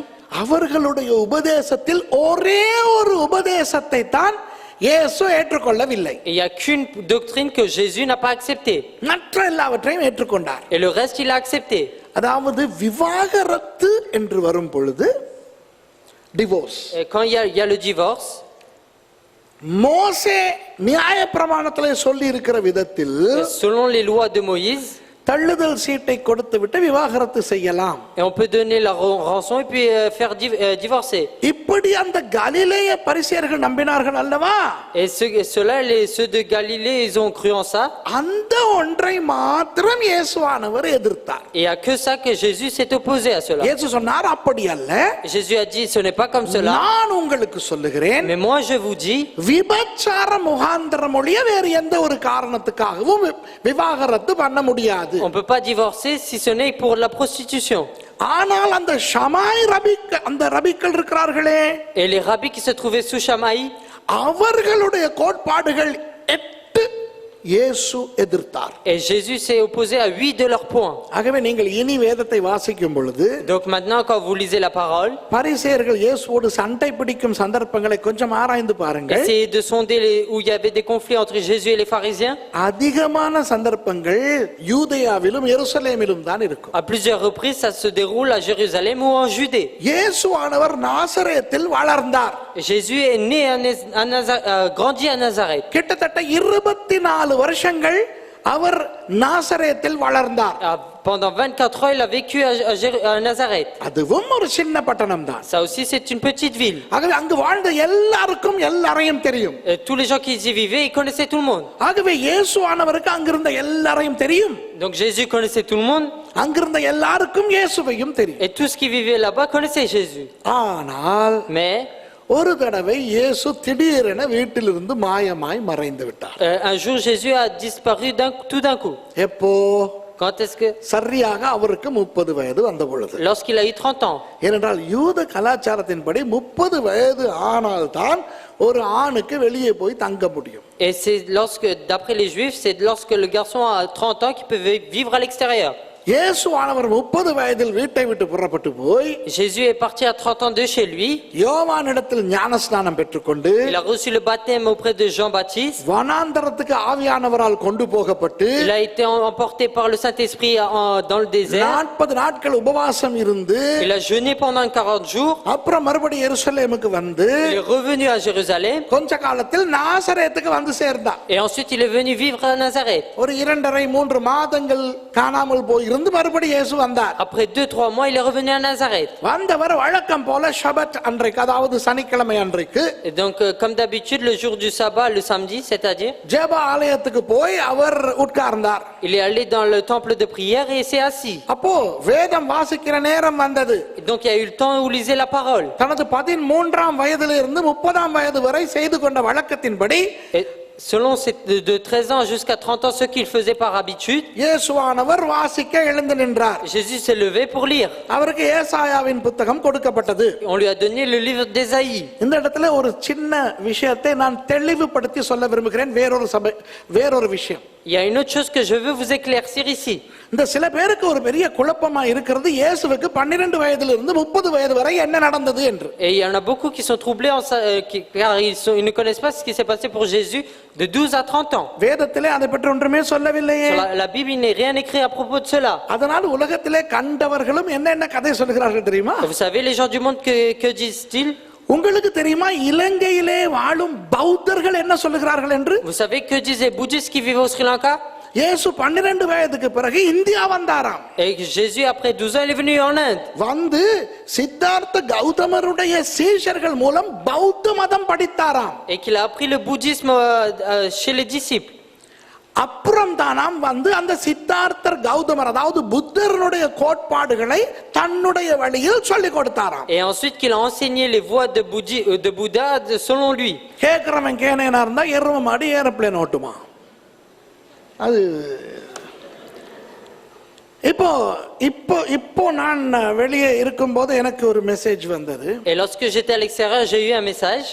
ஆதாம் ஏவாள் தமிழர்கள் என்று இப்போ படிச்சு கொடுக்குறாங்களாம். Et qui sont en train d'apprendre que Adam et Ève étaient tamouls. Pastor நீங்க என்ன நினைக்கிறீங்கன்னு Et pasteur, qu'est-ce que vous pensez de moi? இப்பதான் நான் பதில் போட்டு வந்து that's idiotic, they are idiots, they are stupid, don't believe, don't waste my time அப்படின்னு. Et j'ai répondu, arrêtez de me faire perdre mon temps, c'est stupide, c'est idiot. கொஞ்சம் கொஞ்சமா ஆஸ்திரேலியால தமிழ் பேசினான்னு சொல்ல ஆரம்பிச்சான். Ils ont commencé à dire petit à petit qu'ils parlent en tamoul en Australie. அப்புறம் அப்படியே வந்து ஆப்பிரிக்கால சில பேர் வந்து தமிழை தான் இப்ப மாத்தி வேற மாதிரி பேசுறான்னு சொல்ல ஆரம்பிச்சான். Et ensuite ils ont commencé à dire qu'en Afrique c'est le tamoul qu'ils ont commencé à parler différemment. அப்புறம் இயேசுவே தமிழ் பேசினதாக சொல்ல ஆரம்பிச்சான். Et ensuite ils ont commencé à dire que Jésus même il parlait en tamoul. அந்த ஏலோ ஏலோ லாமா சபக்தானி சாவு தானின்னு சொன்னாராம். Et que சபக்தானினா சாவு தானி. et quand il a dit Sabatani, il a dit que அப்புறம் கொஞ்ச நாள்ல சொன்னா ஆபிரகாம் தமிழன்ட்டு.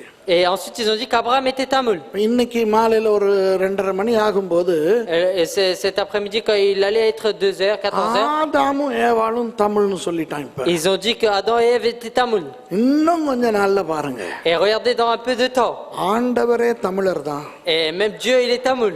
பரலோகமே தமிழ் தான் முதல்ல இருந்து பேசிச்சு. Et que même le paradis va parler en tamoul. தேவ தூதர்களும் தமிழ்ல தான் Et பேசினாங்க même les anges de Dieu ont parlé en tamoul. அப்படின்னு சொல்ல போறான். Ils vont dire ainsi. இது தமிழனுக்கு ஆசையா இருக்கும் கேட்கறதுக்கு. Et pour les tamouls c'est vraiment plaisant à écouter. ஆனா இது உண்மைக்கு ரொம்ப புறம்பானது. Mais c'est quelque chose de vraiment contraire. ஆகவே இந்த மாதிரியான புல்டா போண்டா கஞ்சா கப்சாக்கள் நிறைந்த உலகத்திலே Et là où on parle des choses qui ne servent à rien, இயேசு 12 வயதிலிருந்து 30 வயது வரை என்ன செய்தார் என்று அவனவன் விருப்பமானபடி கதை சொல்லிக் கொண்டிருக்கிறான். et les gens disent ce qu'ils veulent de ce que Jésus a fait de 12 à 30 ans. ஆனால் ஒன்றை சொல்லவா? Et est-ce que je peux vous dire une chose? ஏன் 12 வயதிலிருந்து 30 வயது வரை இயேசு செய்த ஒன்றுமே வேதத்தில் எழுதப்படவில்லை தெரியுமா? Vous savez pourquoi il n'est pas écrit ce qu'il a fait de 12 à 30 ans? ஒரு சாதாரண யூத பையன் என்ன செய்வானோ அதை தவிர வித்தியாசமா இயேசு ஒன்றுமே செய்யவில்லை. Parce que Jésus n'a rien fait de différent qu'un enfant de 12 à 30 ans peut faire chez les Juifs. செய்திருந்தால் கட்டாயம் வேதத்திலே எழுதியிருக்கும். Et s'il aurait fait quelque chose de différent, il l'aurait écrit dans la parole. அந்த 12 வயதில் அவருடைய பாஹ் மித்வா நடந்ததே ஆலயத்தில். Et à 12 ans lorsqu'il a eu sa bar mitzvah, அதை ஏன் எழுதி இருக்கிறார்கள் வேதத்திலே என்றால் pourquoi ils ont écrit cela dans la parole? சாதாரண 12 வயது பையன்களுக்கு நடக்காத ஒன்று இயேசு என்ற பையனுக்கு நடந்தது. Une chose qui n'est pas arrivée à un homme, à un simple juif, est arrivée à Jésus. மற்றவர்களோடு வருகிறார் என்று நினைத்து அம்மா அப்பா பாட்டுக்கு போய் விட்டார்கள். போய் பார்த்தால் பையனை காணவில்லை. Parce que quand ils croyaient que Jésus venait avec eux, les parents quand ils sont arrivés, ils ont vu que Jésus n'était pas là. திரும்பி வந்து எருசலேமுக்கு பார்த்தால் இவர் இருந்து நியாயப்பிரமாணத்தின் கேள்விகளை கேட்டுக்கொண்டிருக்கிறார். Et lorsqu'ils reviennent à Jérusalem, ils voient qu'ils posent des questions sur les lois. ஒரு வித்தியாசம். C'est quelque chose de différent. சாதாரணமாய் நடக்காது. D'habitude, ça ne se produit pas comme அது ça. எழுதப்பட்டது. Ça a été écrit. அப்போ மற்ற 12 வயதிலிருந்து 30 வயது வரை இயேசு நாசரேத்திலே தான் வளர்ந்து வந்தார். Et de 12 à 30 ans, Jésus a grandi à Nazareth. அப்போ அவர் வளர்ந்த ஊருக்கு வந்து இப்போ அவர் ஏசாயா புத்தகத்தை வாசித்து விட்டு அமர்ந்து விட்டார். Et donc dans la ville où il a grandi, il a lu le livre d'Ésaïe et s'est assis. அப்போ எல்லாருடைய கண்களும் அவர் மேல் இருந்தன. Et tous les yeux étaient fixés sur lui. அந்த நேரத்திலே அவர் இந்த தீர்க்க தரிசனம் தன்னில் நிறைவேறினது என்று சொல்லிக் கொடுக்க ஆரம்பித்தார். Et là il a commencé à prêcher que cette prophétie s'est accomplie en lui. அப்பொழுது நம்மை குறித்து, அதாவது தரித்திரருக்கு சுவிசேஷத்தை அறிவிக்கவும், குருடருக்கு பார்வையை கொடுக்கவும், காவலில் இருக்கிறவர்களை காப்பாற்றவும் என்று எங்களை குறித்து இயேசுவானவர் அங்கு பேசினார். Et Jésus a parlé de nous quand il dit que les captifs doivent être délivrés, les aveugles doivent voir. அதனால் அவருடைய ஊரார் அவர் மேல் வெறி கோபம் கொண்டு Et que les gens de sa ville se sont mis en colère contre lui. அவரை அந்த ஒரு மலைக்கு கொண்டு வந்து Ils l'ont emmené dans une montagne. அதிலிருந்து தள்ளி கொலை செய்ய பார்த்தார். Ils ont essayé de le pousser et de le tuer. அதிலிருந்து அவர் நாசரேத்துக்கு நாசரேத்திலிருந்து அவர் அவர்களுடைய கண்களுக்கு மறைந்து புறப்பட்டு போய்விட்டார். Et ensuite de Nazareth, il a disparu sous leurs yeux et il est parti. அதற்கு பிறகு அவர் கடைசி வரை நாசரேத்துக்கு வரவே இல்லை. Et jusqu'à la fin, il n'est pas retourné à Nazareth. இந்த நாசரேத்து என்ற நகரம் யாருக்கு அடையாளம் தெரியுமா? Vous savez qui signifie Nazareth? இயேசுவானவரை நிராகரிக்கிறவர்களுக்கு அடையாளம். C'est ceux qui renient Jésus. இயேசுவானவரை நிராகரித்தால் Si on renie Jésus, அவர்கள் பின்னே இயேசுவானவர் போக மாட்டார். et Jésus n'ira pas derrière eux. நேற்று கூட உங்களுக்கு நான் சொன்னேன். Hier aussi, je vous l'ai dit. யோவான் 6:66 Dans Jean 6:26, அநேக சீஷர்கள் அவரை விட்டு போனார்கள். il y a beaucoup de disciples qui l'ont abandonné. அநேக 56, pardon. அநேக சீஷர்கள் அவரை விட்டு போனாலும் Et même s'il y a beaucoup de disciples qui l'ont quitté, அப்படி போனவர்களை இவர் திரும்பி வாருங்கள் என்று அழைக்கவும் இல்லை. il n'a pas rappelé les gens qui l'ont quitté. அவர்களை போய் கூட்டிக் கொண்டு வாருங்கள் என்று தன்னிடத்தில் மிச்சமிருந்த 12 பேரை அனுப்பவும் இல்லை. Et il n'a pas envoyé les 12 qui restaient avec lui pour aller les chercher. அவர் போய் தன்னை வேண்டாம் என்று சொல்லுகிறவர்கள் பின்னாலே போய் இழுத்து கொண்டு வருகிறவர் அல்ல ஆண்டவர். Le Seigneur ne va pas courir derrière les personnes qui le renient et les reprendre. பின்வாங்கி போகிறவர்களை குறித்து கூட வேதம் என்ன தெரியுமா சொல்லுகிறது? Vous savez ce que dit la parole de ceux qui sont rétrogradés? ஒரு சகோதரன் பின்வாங்கி போனால் Si un frère est rétrogradé, நீ ஓர் இருதரம் அவனுக்கு புத்தி சொன்ன பின்பு அவனை விட்டு விலகு. et après l'avoir dit une ou deux fois conseillé, éloigne-toi de lui. 2-3 முறை அல்ல, Pas 2-3 fois, ஓர் இருமுறை. c'est une ou deux fois. ஏனென்றால் ஒருவனுக்கு என்னை வேண்டாம் என்றால் Parce que si une personne ne veut pas de moi, நான் அவன் பின்னே போக மாட்டேன் என்பதுதான் ஆண்டவருடைய கோட்பாடு. le Seigneur pour lui c'est que je n'irai pas derrière lui. இதை லூக்கா 15 அதிகாரத்தில் அந்த உவமையிலே அழகாக சொல்லிக் கொடுக்கிறார். Et dans la parabole dans Luc il le dit très clairement. கெட்ட குமாரன் அந்த சொத்தை பிரித்து கொண்டு அவன் போகும் பொழுது Quand l'enfant prodigue prend son héritage et s'en va, தகப்பன் வேதனைப்பட்டார். le père était dans la douleur. ஒவ்வொரு நாளும் வழிமேல் விழி வைத்து பார்த்து கொண்டிருந்தார், அவன் வரமாட்டானா என்று. Et tous les matins il veillait pour voir s'il ne reviendra pas. ஆனால் அவனை தேடி போகவும் இல்லை, Mais il n'est pas parti à sa recherche. அவன் பின்னே தேடி ஆள் அனுப்பவும் இல்லை. Mais il n'a pas envoyé quelqu'un à sa recherche. ஆகவே நமது ஆண்டவருடைய ஒரு குணாதிசயம் என்னவென்றால், Et un des caractères de notre Dieu, ஒருவன் அவரை நிராகரித்தால் அவர் அவனை அப்படியே விட்டு விடுவார். si quelqu'un le renie, il va l'abandonner, il va le laisser. நிராகரிக்கிறவர்கள் பின்னாலே ஓடி ஐயோ என்னை ஏற்றுக்கொள்ளுங்கள் என்று சொல்ல மாட்டார். Il va pas dire derrière quelqu'un qui l'a renié et dire accepte-moi. அதனால் தான் சுவிசேஷம் அறிவிக்க சீஷர்களை அனுப்பும் பொழுது இயேசுவானவர் சொல்லுகிறார், C'est pour ça lorsqu'il envoie les disciples avant d'annoncer l'évangile, il leur dit, உங்களை ஏற்றுக்கொள்ளுகிறவர்களை ஆசீர்வதித்து அவர்களுக்கு ஆசீர்வாதத்தை கொடுத்து விட்டு வாருங்கள். et bénissez ceux qui vous acceptent et donnez-leur la bénédiction et revenez. உங்களை ஏற்றுக்கொள்ளாதவனிடத்துல இருந்து கரைச்சல் பண்ணி ஐயோ ப்ளீஸ் ஏற்றுக்கொள்ளுங்களேன் என்று கெஞ்சி கொண்டு திரிய வேண்டாம். Et ne suppliez pas les gens qui ne vous acceptent pas. நீங்கள் வெளியே வந்து Vous sortez, உங்கள் காலில் பட்டிருக்கிற தூசியையும் தட்டி உதறி விட்டு வாருங்கள். et secouez la poussière qui sont sous vos pieds et venez. இதுதான் இயேசு. Et c'est ça Jésus. பெத்சாயிதாவிலே ஒரு குருடனுக்கு சுகம் கொடுக்க வேண்டி வருகிறது. Il doit guérir un aveugle à Bethsaïda. அந்த பட்டணத்திலிருந்து வெளியே அவனை கொண்டு வருகிறார் இயேசு. Et Jésus l'emmène à l'extérieur de la ville. அவனுக்கு சுகத்தை கொடுக்கிறார்.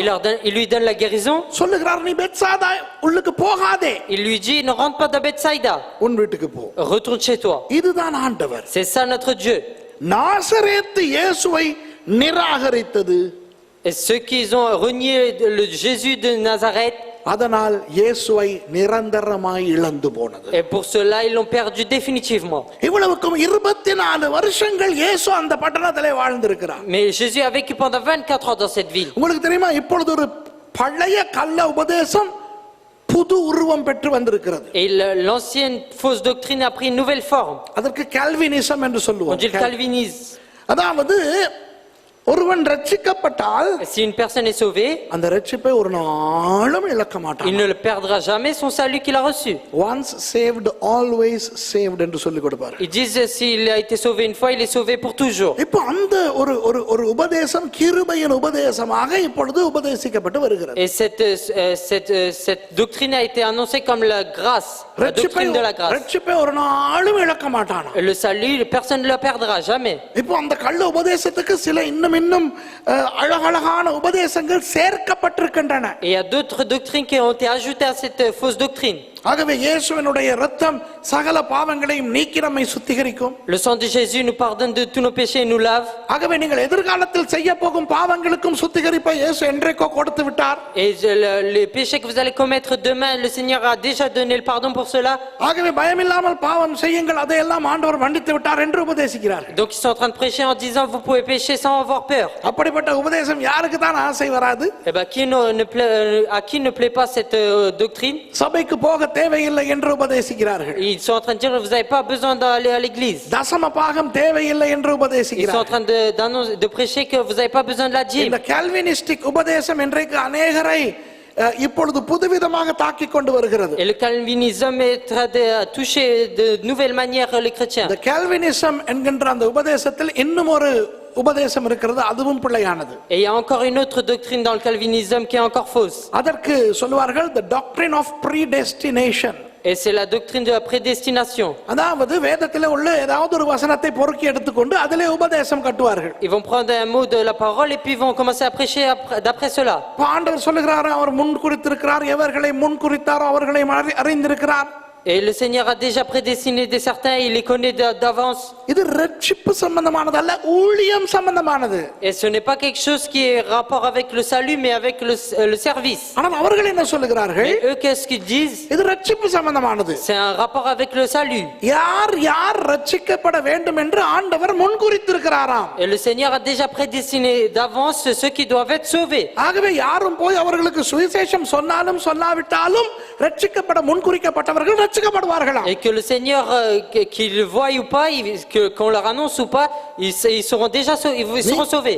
எவ்வளவு கஷ்டப்பட்டு நீங்கள் போய் சுவிசேஷத்தை அறிவித்தாலும் முன் குறிக்கப்படாதவர்கள் ரட்சிக்கப்படவே Et மாட்டார்கள். même si vous êtes dans la difficulté, faites des efforts pour annoncer, ceux qui n'ont pas été prédestinés ne seront pas sauvés. அன்பானவர்களே, இது உண்மை என்றால் தேவன் பாரபட்சம் உள்ளவரே.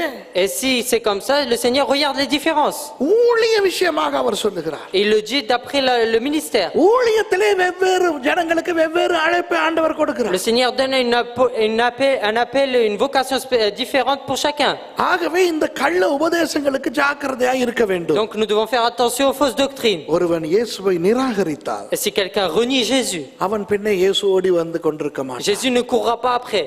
பாருங்கள், இயேசுவை ஏதோ ஒரு விதத்திலே நிராகரித்தவர்கள் Et ceux qui l'ont renié d'une manière quelconque, தொடர்ந்து ஊழியமே செய்திருக்கிறார்கள். ils ont quand même continué à faire le ministère. அவர்கள் தான் வந்து இயேசுவுக்கு சொல்லுகிறார்கள், Et c'est eux qui viennent vers Jésus et disent உம்முடைய நாமத்திலே பிசாசுகளை துரத்தினோம், en ton nom nous avons chassé les démons, உம்முடைய நாமத்திலே தீர்க்கதரிசனம் உரைத்தோம். nous avons prophétisé en ton nom. இயேசு சொன்னார், இல்லை, உங்களை நான் அறியேன். Et Jésus a dit non, je vous connais pas. ஆகவே அன்பானவர்களே, நம்முடைய வாழ்க்கையிலே நாம் நாசரேத்து போல இருக்கக்கூடாது. Donc dans notre vie nous ne devons pas être comme les Nazaréens. ஏனென்றால் நாசரேத்து இயேசுவை 24 வருஷங்கள் கொண்டிருந்தோம்.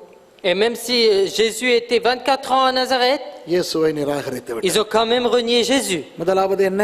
Premièrement, c'est quoi? எருசலேம். Jérusalem. நாம் எருசலேமாய் இருக்கிறோம். Nous sommes les Jérusalem. கடைசி வரை எருசலேமாகவே இருக்க போகிறோம். Jusqu'à la fin, nous serons les Jérusalem. இரண்டாவது என்ன? Deuxièmement, c'est quoi? நாம் பெத்லகேமாய் இருக்க வேண்டும். Nous devons être les Bethléem. ஜீவ அப்பமாகிய வார்த்தை நமக்குள் இருக்க Il வேண்டும். faut que le pain de vie qui est la parole doit être en nous. கர்த்தருடைய மந்தையின் ஆளுகளாய் இருக்க வேண்டும். Nous devons être les brebis du groupe à Jésus. ராஜரீக ஆசாரியர்களாய் இருக்க வேண்டும். Il faut être des rois et des sacrificateurs. மூன்றாவது நாசரேத்து. Et troisièmement, les Nazareth. அது பக்தி வைராக்கியமுள்ள நகரம். C'est une ville avec du zèle. நசரேய விரதத்தை உருவாக்கிய நகரம். Et ils ont emmené le défi de Nazareth. இயேசுவை ஏற்றுக்கொண்ட பரிசேயர்களை உருவாக்கிய நகரம். Et ils ont créé les pharisiens qui ont accepté Jésus. ஆனால் 24 வருஷம் இயேசு அங்கே இருந்தும் Et même si 24 ans Jésus était là-bas, இயேசுவை நிராகரித்ததால் ils ont renié Jésus.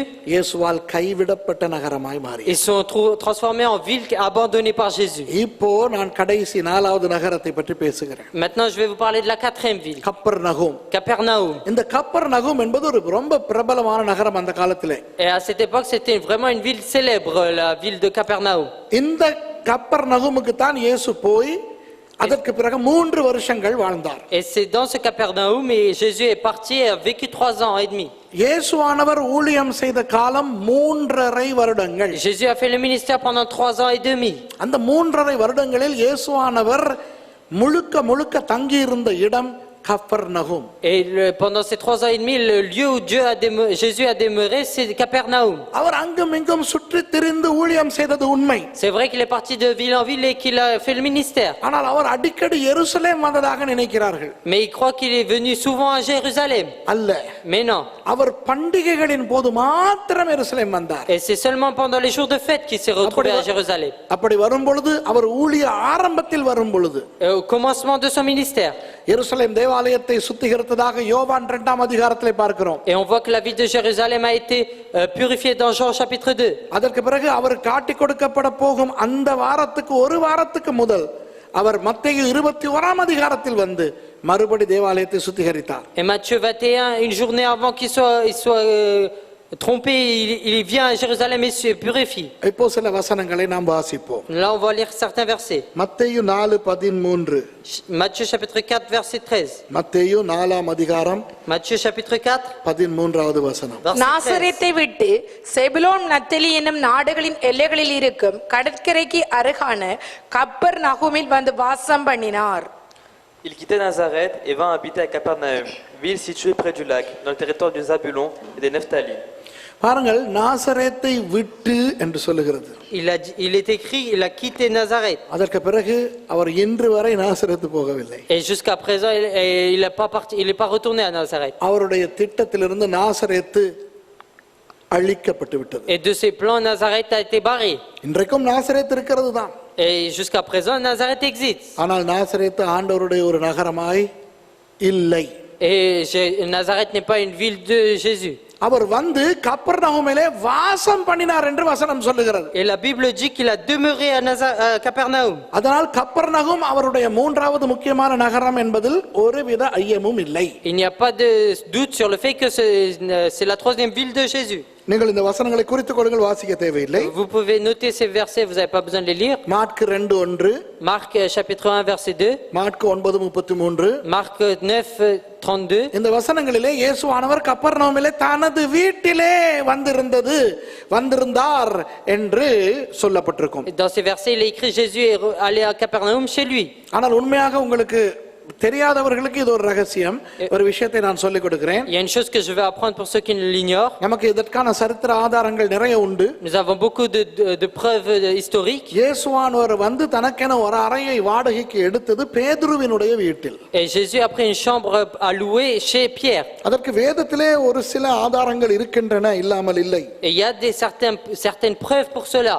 அதாவது இயேசு ஒரு தடவை பேதுருவின் படகை கேட்டு அதிலே ஏறி நின்று பிரசங்கிக்கிறார். Et que Jésus il est monté dans la barque de Pierre et puis il a prêché. ஒரு மனுஷன் இன்னொரு வீட்டில் வாடகைக்கு இருந்தால், Si un homme est à louer chez quelqu'un, அந்த வீட்டு உரிமையாளர்களின் பொருட்களை இவர்கள் பயன்படுத்த அனுமதி உண்டு. ils ont l'autorisation de pouvoir utiliser les objets de cette maison. அதனால் தான் ஏனைய படகுகள் இருக்கத்தக்க இயேசுவானவர் பேதுருவின் படகை கேட்டு அதிலே ஏறினார். Et c'est pour ça que parmi beaucoup de barques, le Seigneur a choisi la barque de Pierre. மற்றபடி அந்த நேரத்திலே பேதுரு இயேசுவுக்கு சீஷனாய் இருக்க கூட இல்லை. Et à cette époque, Pierre n'était pas encore le disciple de Jésus. பிற்காலத்திலே ஒரு நாள் இந்த தேவாலய வரி வசூலிப்பவர்கள் பேதுருவினிடத்திலே வந்து கேட்கிறார்கள், உன்னுடைய கர்த்தர், உன்னுடைய எஜமான் தேவாலய வரி செலுத்துவது இல்லையா என்று. Est-ce que ton maître ne paye pas les revenus qui doivent les impôts? அப்போ பேதுரு வந்து இயேசுவினிடத்திலே கேட்கிறார், இயேசுவுக்கு சொல்லுகிறார். Et Pierre vient dire cela à Jésus. அப்போ இயேசு சொல்லுகிறார், நீ போய் ஒரு மீனை பிடி.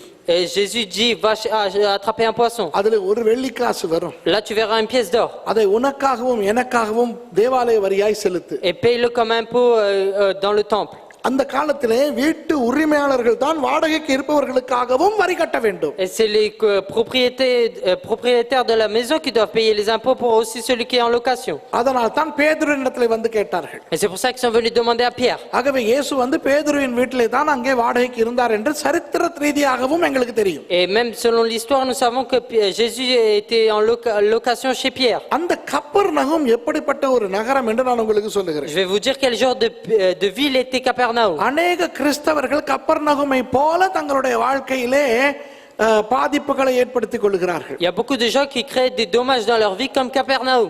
நாம் ஒரு வசனத்தை வாசிப்போம். Nous allons lire un verset. மத்தேயு 11:23. Matthieu chapitre 11 verset 23. லூக்கா 10:15. Luc chapitre 10, 15. வாசிங்க யாராவது. வான பரியந்தம் உயர்த்தப்பட்ட கப்பர் நகுமே, நீ பாதாள பரியந்தம் தாழ்த்தப்படுவாய். உன்னில் செய்யப்பட்ட பலத்த செய்கைகள் சோதோமிலே செய்யப்பட்டிருந்ததானால் அது இந்நாள் வரைக்கும் நிலைத்திருக்கும். வாசிங்க பிரெஞ்சில். Et toi, Capernaum, seras-tu élevé jusqu'au ciel? Non, tu seras abaissé jusqu'au séjour des morts, car si les miracles s'accomplissent au milieu de toi, வான பரியந்தம் உயர்த்தப்பட்ட கப்பர்நகூமே என்று அவர் சொன்னதற்கான காரணம், Pourquoi il a dit une ville qui a été élevée jusqu'au ciel? இயேசுவானவரின் காலத்தில் மிக மிக ஐஸ்வர்யமான பிரபலமான பட்டணமாக இருந்த இடம் Capernaum. Capernaum était vraiment une ville riche à l'époque de Jésus. ஏனென்று விளக்குகிறேன் கேளுங்கள். Et écoutez pourquoi je vais vous le définir. கலிலேயா கடலுக்கு அவர்கள் கலிலேயா கடல் என்று சொல்லுகிறார்கள். Et la mer de Galilée, il l'appelle la mer de Galilée. ஆனால் அது ஒரு வாவி, ஒரு குளம். Mais en vrai, c'est un lac. அதுல இருக்கிற தண்ணீர் வந்து நன்னீர், குடிக்கிற தண்ணீர். Et c'est de l'eau potable.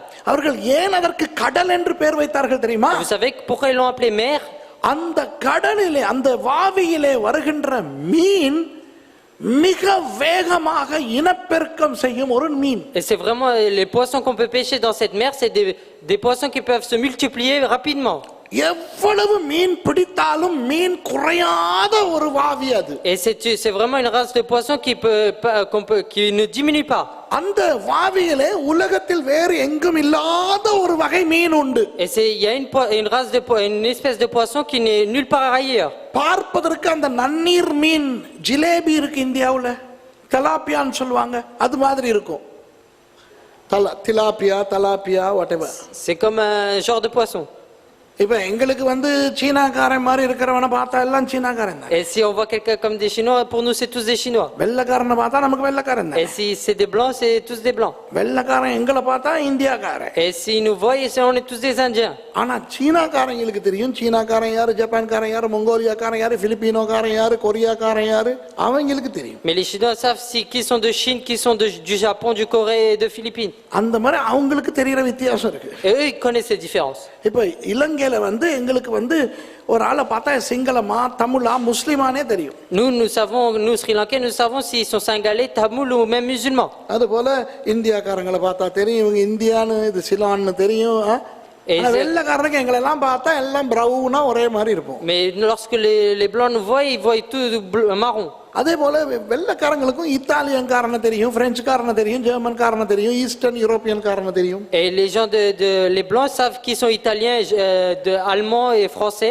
அது மாதிரி எங்களுக்கு அந்த மீனை பார்த்தா அந்த ஜிலேபி மாதிரி தான் தெரியும். Et lorsqu'on voit ce poisson, on voit comme une sorte de poisson. ஆனால் அந்த மீன் வந்து உலகத்துல வேற எங்கும் இல்லாத ஒரு மீன். Mais c'est un poisson qui n'est nulle part ailleurs. ரொம்ப ருசியான ஒரு மீன். C'est un poisson vraiment goûteux. மற்றது ஆரோக்கியமான மீன். Et aussi un bon poisson de santé. இயேசுவின் காலத்தில் மிக பிரபலமடைந்த மீன். Et c'est un poisson vraiment célèbre à l'époque de Jésus. அந்த மீன் ரோமாபுரி வரை ஏற்றுமதி செய்யப்பட்டது என்றால் பாருங்கள். Et ce poisson était même importé jusqu'à Rome. அந்த மீன் அந்த காலத்திலே குளிர் சாதன வசதி இல்லை. À l'époque, il n'y avait pas le moyen de glacer. அந்த மீனை கருவாடாக்கி, donc ils en font du dry fish. Ils les font du poisson sèche. மேலை நாடுகளுக்கு ஏற்றுமதி செய்தார்கள். Et ensuite ils les envoient à l'étranger. கருவாட்டு பிரியர்கள் அன்றும் இருந்திருக்கிறார்கள். Et à cette époque-là aussi, il y a des gens qui aimaient le poisson sèche. இன்றைய கருவாட்டு பிரியர்களுக்கு எதிரான சதிகள் நடந்து கொண்டிருக்கின்றன. Et aujourd'hui, il y a d'autres choses qui se font contre ceux qui aiment ce genre de poisson. போன ஆண்டு விழாவுக்கு வந்ததுக்கு பிறகு இந்த ஆண்டு விழாவுக்கு தான் வந்த, இடையில ஏன் நான் வரல? Et vous savez pourquoi je ne suis pas venu au milieu des 2 anniversaires? இப்பெல்லாம் எனக்கு கருவாடு கிடைக்குது. Parce que maintenant j'ai plus de poisson sèche. ஆகவே எனக்கு இனி கருவாடு கொடுக்கப்படும் என்று வாக்கு கொடுத்தால் மறுபடி வருவேன். Et si on me promet qu'on me donnera du poisson sèche, je reviendrai.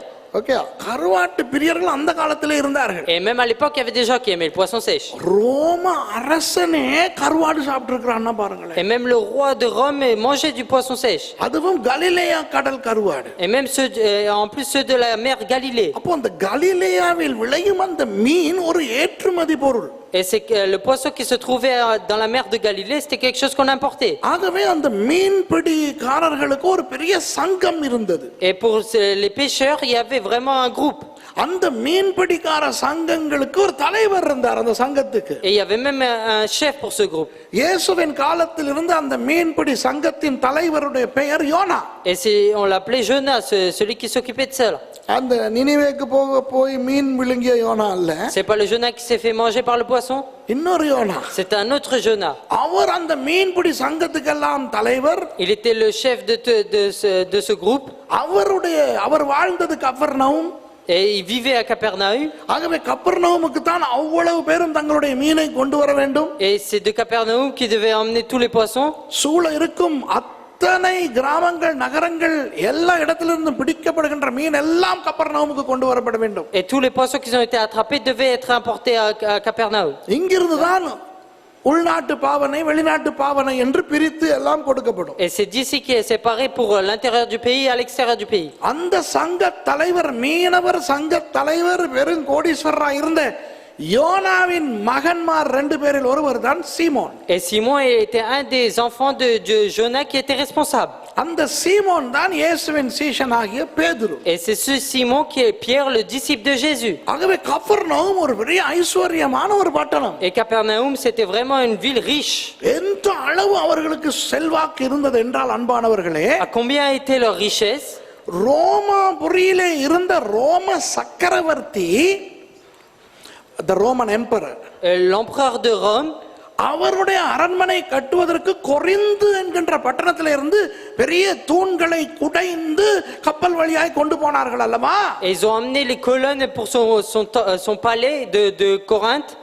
அந்த தூண்களை போன்ற தூண்களை செய்து கப்பர்நகூமுக்கு கொண்டு வந்து ஜெப ஆலயம் அமைத்தார்கள். Et ils ont fait le temple à Capernaum avec les mêmes colonnes qui étaient là-bas dans ce palais. என்ற தெய்வமே, Mon Dieu.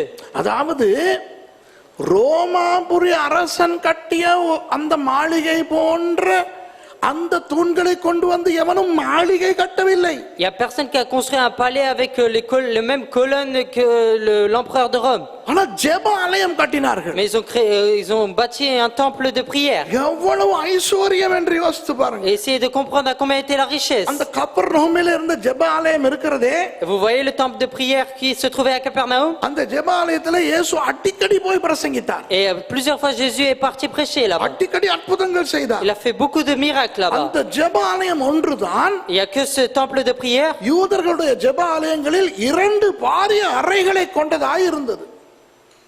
2 huge rooms. Et qui avait 2 grandes chambres. அப்படி ஜெபாலயங்கள் அமைக்க மாட்டார்கள். Ils font jamais des temples de prière comme cela. அந்த அளவு ஐஸ்வர்யம். Et c'était à ce point-là une richesse. ஆகவே ரோமாபுரியிலிருந்து இஸ்ரவேலுக்கு De Rome jusqu'en Israël, தொழிலுக்காக இடமாற்றம் பெற்று வருவார்களே 100க்கு அதிபதிகள். il y avait des centeniers qui venaient pour travailler ici. அப்படி நிறைய 100க்கு அதிபதிகள் கப்பர்நகூமிலே தான் வந்து வீடுகளை வாடகை எடுத்துக் கொண்டிருந்தார்கள். Et il y a beaucoup de centeniers qui louaient des maisons à Capernaum. நீங்கள் புதிய ஏற்பாட்டிலே அடிக்கடி கண்டிருப்பீர்கள். Vous l'avez souvent vu dans le Nouveau Testament. அந்த கப்பர்நகூமிலே 100க்கு அதிபதி இருந்தான். À Capernaum, il se trouvait un centenier. ஏனென்றால் அவர்கள் அந்த ரோமர்களாக இருந்தாலும் இந்த யூத பட்டணத்தின் ஐசுவரியத்தினால் இங்கே வந்து வாழ்ந்தார்கள். Et à cause de la richesse, ils sont venus de Judée pour vivre ici. அந்த அளவு வசதியான பெரிய பணக்கார ஒரு நகரம் தான் அந்த Capernaum. Capernaum était vraiment assez aisé et aussi riche pour cela. ஆனா ஏன் ஆண்டவர் அந்த கப்பர்நகூமை ஆசீர்வதித்தார் என்று எங்களுக்கு தெரியாது. Mais nous savons pas pourquoi le Seigneur a béni Capernaum. ஆனால் அந்த கப்பர்நகூமுக்கு ஒரு அழகான சரித்திர ஆவிக்குரிய சரித்திரம் உண்டு. Et pour Capernaum, il y a vraiment une belle histoire spirituelle. கஃபர் என்றால் கிராமம். Caper, ça veut dire ville. நகூம் என்றால் நாகூம் தீர்க்கதரிசி. Et Nahum, ça veut dire le prophète Nahum. வேதத்திலே நாகூம் என்ற ஒரு தீர்க்கதரிசி இருக்கிறாரே ஆபகூக்குக்கு முதல். Et avant Habakkuk, il y a Nahum le prophète. அந்த நாகூம் தீர்க்கதரிசியினுடைய இடமே அந்த கிராமம் தான். Et cette ville était vraiment où vivait Nahum le prophète. அந்த நாகூம் என்ற பெயரின் அர்த்தம் கூட என்ன தெரியுமா? Vous connaissez la définition de Nahum? ஆறுதல். C'est la tranquillité. ஆறுதல். C'est la paix. அப்போ ஆறுதல் என்கின்ற அந்த பெயரை உடைய அந்த அருமையான தீர்க்கதரிசி வாழ்ந்த இடம் அது. Et c'est vraiment c'est la ville où vivait paisiblement ce prophète. அந்த நாகூம் தீர்க்கதரிசியின் மூலமாய் தான் நினிவேக்கு எதிரான தீர்க்கதரிசனத்தை ஆண்டவர் கடைசி தடவையாய் கொடுத்தார். Et contre Ninive, c'est par Nahum qu'il a prophétisé la dernière prophétie. யோனாவுக்கு கிட்டத்தட்ட 90 வருஷங்களுக்கு பிறகு வந்தவர் தான் இந்த நாகூம். Et c'est après 90 ans après Jonas qu'il est venu, ce prophète. ஆனால் நாகும் அங்கே போகவில்லை, இங்கே இருந்து நினிவேக்கு எதிராய் தீர்க்கதரிசனம் உரைத்தார். Nahum n'est pas parti là-bas, mais dit d'où il était, il a prophétisé contre nous. அவ்வளவு ஒரு நல்ல ஆவிக்குரிய பின்னணி கொண்ட ஒரு நகரம், ஒரு கிராமம் அது. Et c'est vraiment une ville avec une histoire spirituelle derrière. பெயரிலே கிராமம் கஃபர். Et dans le nom, c'est un village. ஆனால் அது ஒரு பெரிய பட்டணமாய் வளர்ந்தது. Mais ça a grandi comme une grande ville. சுற்றி மதில் கட்டப்பட்டது. Ils ont construit une muraille autour. எல்லாரும் ஐஸ்வர்யவான்களானார்கள். Et tout le monde est devenu riche. கடைசியில் இயேசு அங்கே வந்து குடியேறினார். Et ensuite, à la fin, Jésus est venu demeurer là. என்னதான் இருந்தாலும் நாசரேத்திலே 24 வருஷங்கள் இயேசு வாழ்ந்திருந்தாலும் Même si Jésus a vécu 24 ans à Nazareth, இயேசு ஊழியக்காரராக அங்க இருக்கவில்லையே. mais Jésus n'était pas serviteur là-bas. இயேசுவானவர் தேவகுமாரனாக அங்கு நடந்து கொள்ளவில்லை. Il n'a pas marché comme le Fils de Dieu là-bas. இயேசுவானவர் நாசரேத்திலே அற்புத அடையாளங்கள் செய்யவில்லையே. Jésus n'a pas fait de miracles et des signes à Nazareth. இயேசுவானவர் முதல் அவர் ஊழியத்துக்கு கால் வைத்து Et Jésus, quand il a mis les pieds pour le ministère, போய் அப்புறம் 3 மாதங்களுக்கு பிறகு வந்து il est parti, il est revenu après 3 mois. முதல் ஓய்வு நாளிலேயே நாசரேத்தார்களை எதிரியாக்கி கொண்டார். Et dès le premier jour du repos, il a fait de les Nazaréens de ses ennemis. ஆகவே வேதத்திலே நீங்கள் நாசரேத்திலே இயேசு அந்த அற்புதம் செய்தார், இந்த அற்புதம் செய்தார் என்றெல்லாம் வாசிக்க Vous மாட்டீர்கள். pouvez pas lire dans la Bible que Jésus a fait des miracles ainsi à Nazareth. ஆனால் அவர் ஊழியத்தை தொடங்கின அந்த ஆரம்ப காலத்திலே இருந்து Depuis qu'il a commencé le ministère, au commencement de son ministère, 3 வருஷங்கள் அவர் கப்பர்நகூமிலே இருந்தாரே. et 3 ans et demi, il était à Capernaum. முழுக்க அங்கே தான் அவர் அற்புதங்கள் செய்தார். Et en entier, il a fait ses miracles là-bas. மாற்கு 2ஆம் அதிகாரத்திலே அவர் தங்கியிருந்த வீட்டின் கூரையை திறந்து அந்த திமிர்வாதக்காரனை இறக்குகிறார்களே. Marc chapitre 2, on voit qu'ils ont ouvert le toit pour faire descendre le malade. எத்தனை அற்புதங்கள் செய்தார். Combien de miracles il a fait? பேதுருவின் மாமிக்கு சுகம் கொடுத்தாரே. Il a donné la guérison à la belle-mère de Pierre. அதுவும் அங்கே நடந்தது. Et ça aussi s'est déroulé là-bas. Capernaum பக்கத்திலே தான் மலை பிரசங்கம் நடந்த மலை இருக்கிறது. Et à côté de Capernaum se trouve la prédication de la montagne. Capernaum பக்கத்திலே தான் இயேசு 5000 ஆண்களுக்கு சாப்பாடு கொடுத்த அந்த அற்புதம் நடந்த தாப்கா இருக்கிறது. Et c'est là-bas le Seigneur a fait un miracle en donnant de la nourriture à 5000 hommes. இயேசுவானவர் எங்கு சுற்றி திரிந்தாலும் கடைசியில் கப்பர்நகூமுக்கே வந்து விடுவார். Et là où il va Jésus, il retourne à Capernaum. தேவகுமாரனாக, Comme le Fils de Dieu, ஊழியக்காரராக, comme serviteur. இயேசுவை 3 வருடங்கள் வைத்திருந்த அந்த Capernaum Et Capernaum qui a conservé Jésus pendant 3 ans et demi, எந்த அளவு பரிசுத்த நகரமாய் இருந்திருக்க வேண்டும். à combien il devait être pur.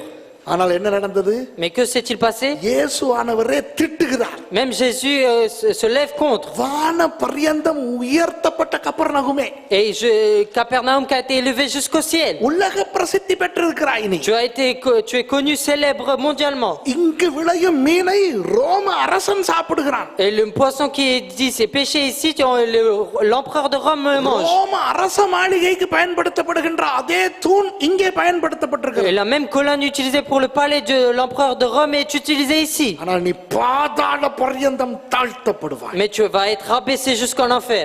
ஏன் இன்றைக்கு போய் பாருங்கள். Et maintenant allez voir. இன்றைக்கு போய் பார்த்தால் வெறும் இடிபாடுகள். Et aujourd'hui vous voyez que des ruines. சும்மா சுற்றுலா பயணிகள் வந்து அந்த இடிபாடுகளை பார்த்து விட்டு போகிறார்கள், அவ்வளவுதான். Il y en a beaucoup qui viennent, qui visitent les ruines et qui repartent. ஒரு மனுஷனும் அங்கு வாழ முடியாது. Il n'y a aucun homme qui peut vivre là-bas. ஒரு பிரான்சிஸ்கன் கத்தோலிக்க சபை அந்த கப்பர்நகூமை சொந்தமாக்கி வைத்துக் கொண்டிருக்கிறது. Il y a une église catholique qui se trouve là-bas. ஒரு பிரயோஜனமும் இல்லை. Mais il n'y a aucune utilité. சும்மா இடிபாடுகள். C'est que des ruines. அந்த இயேசுவின் தீர்க்கதரிசனம் நிறைவேற்றி விட்டது.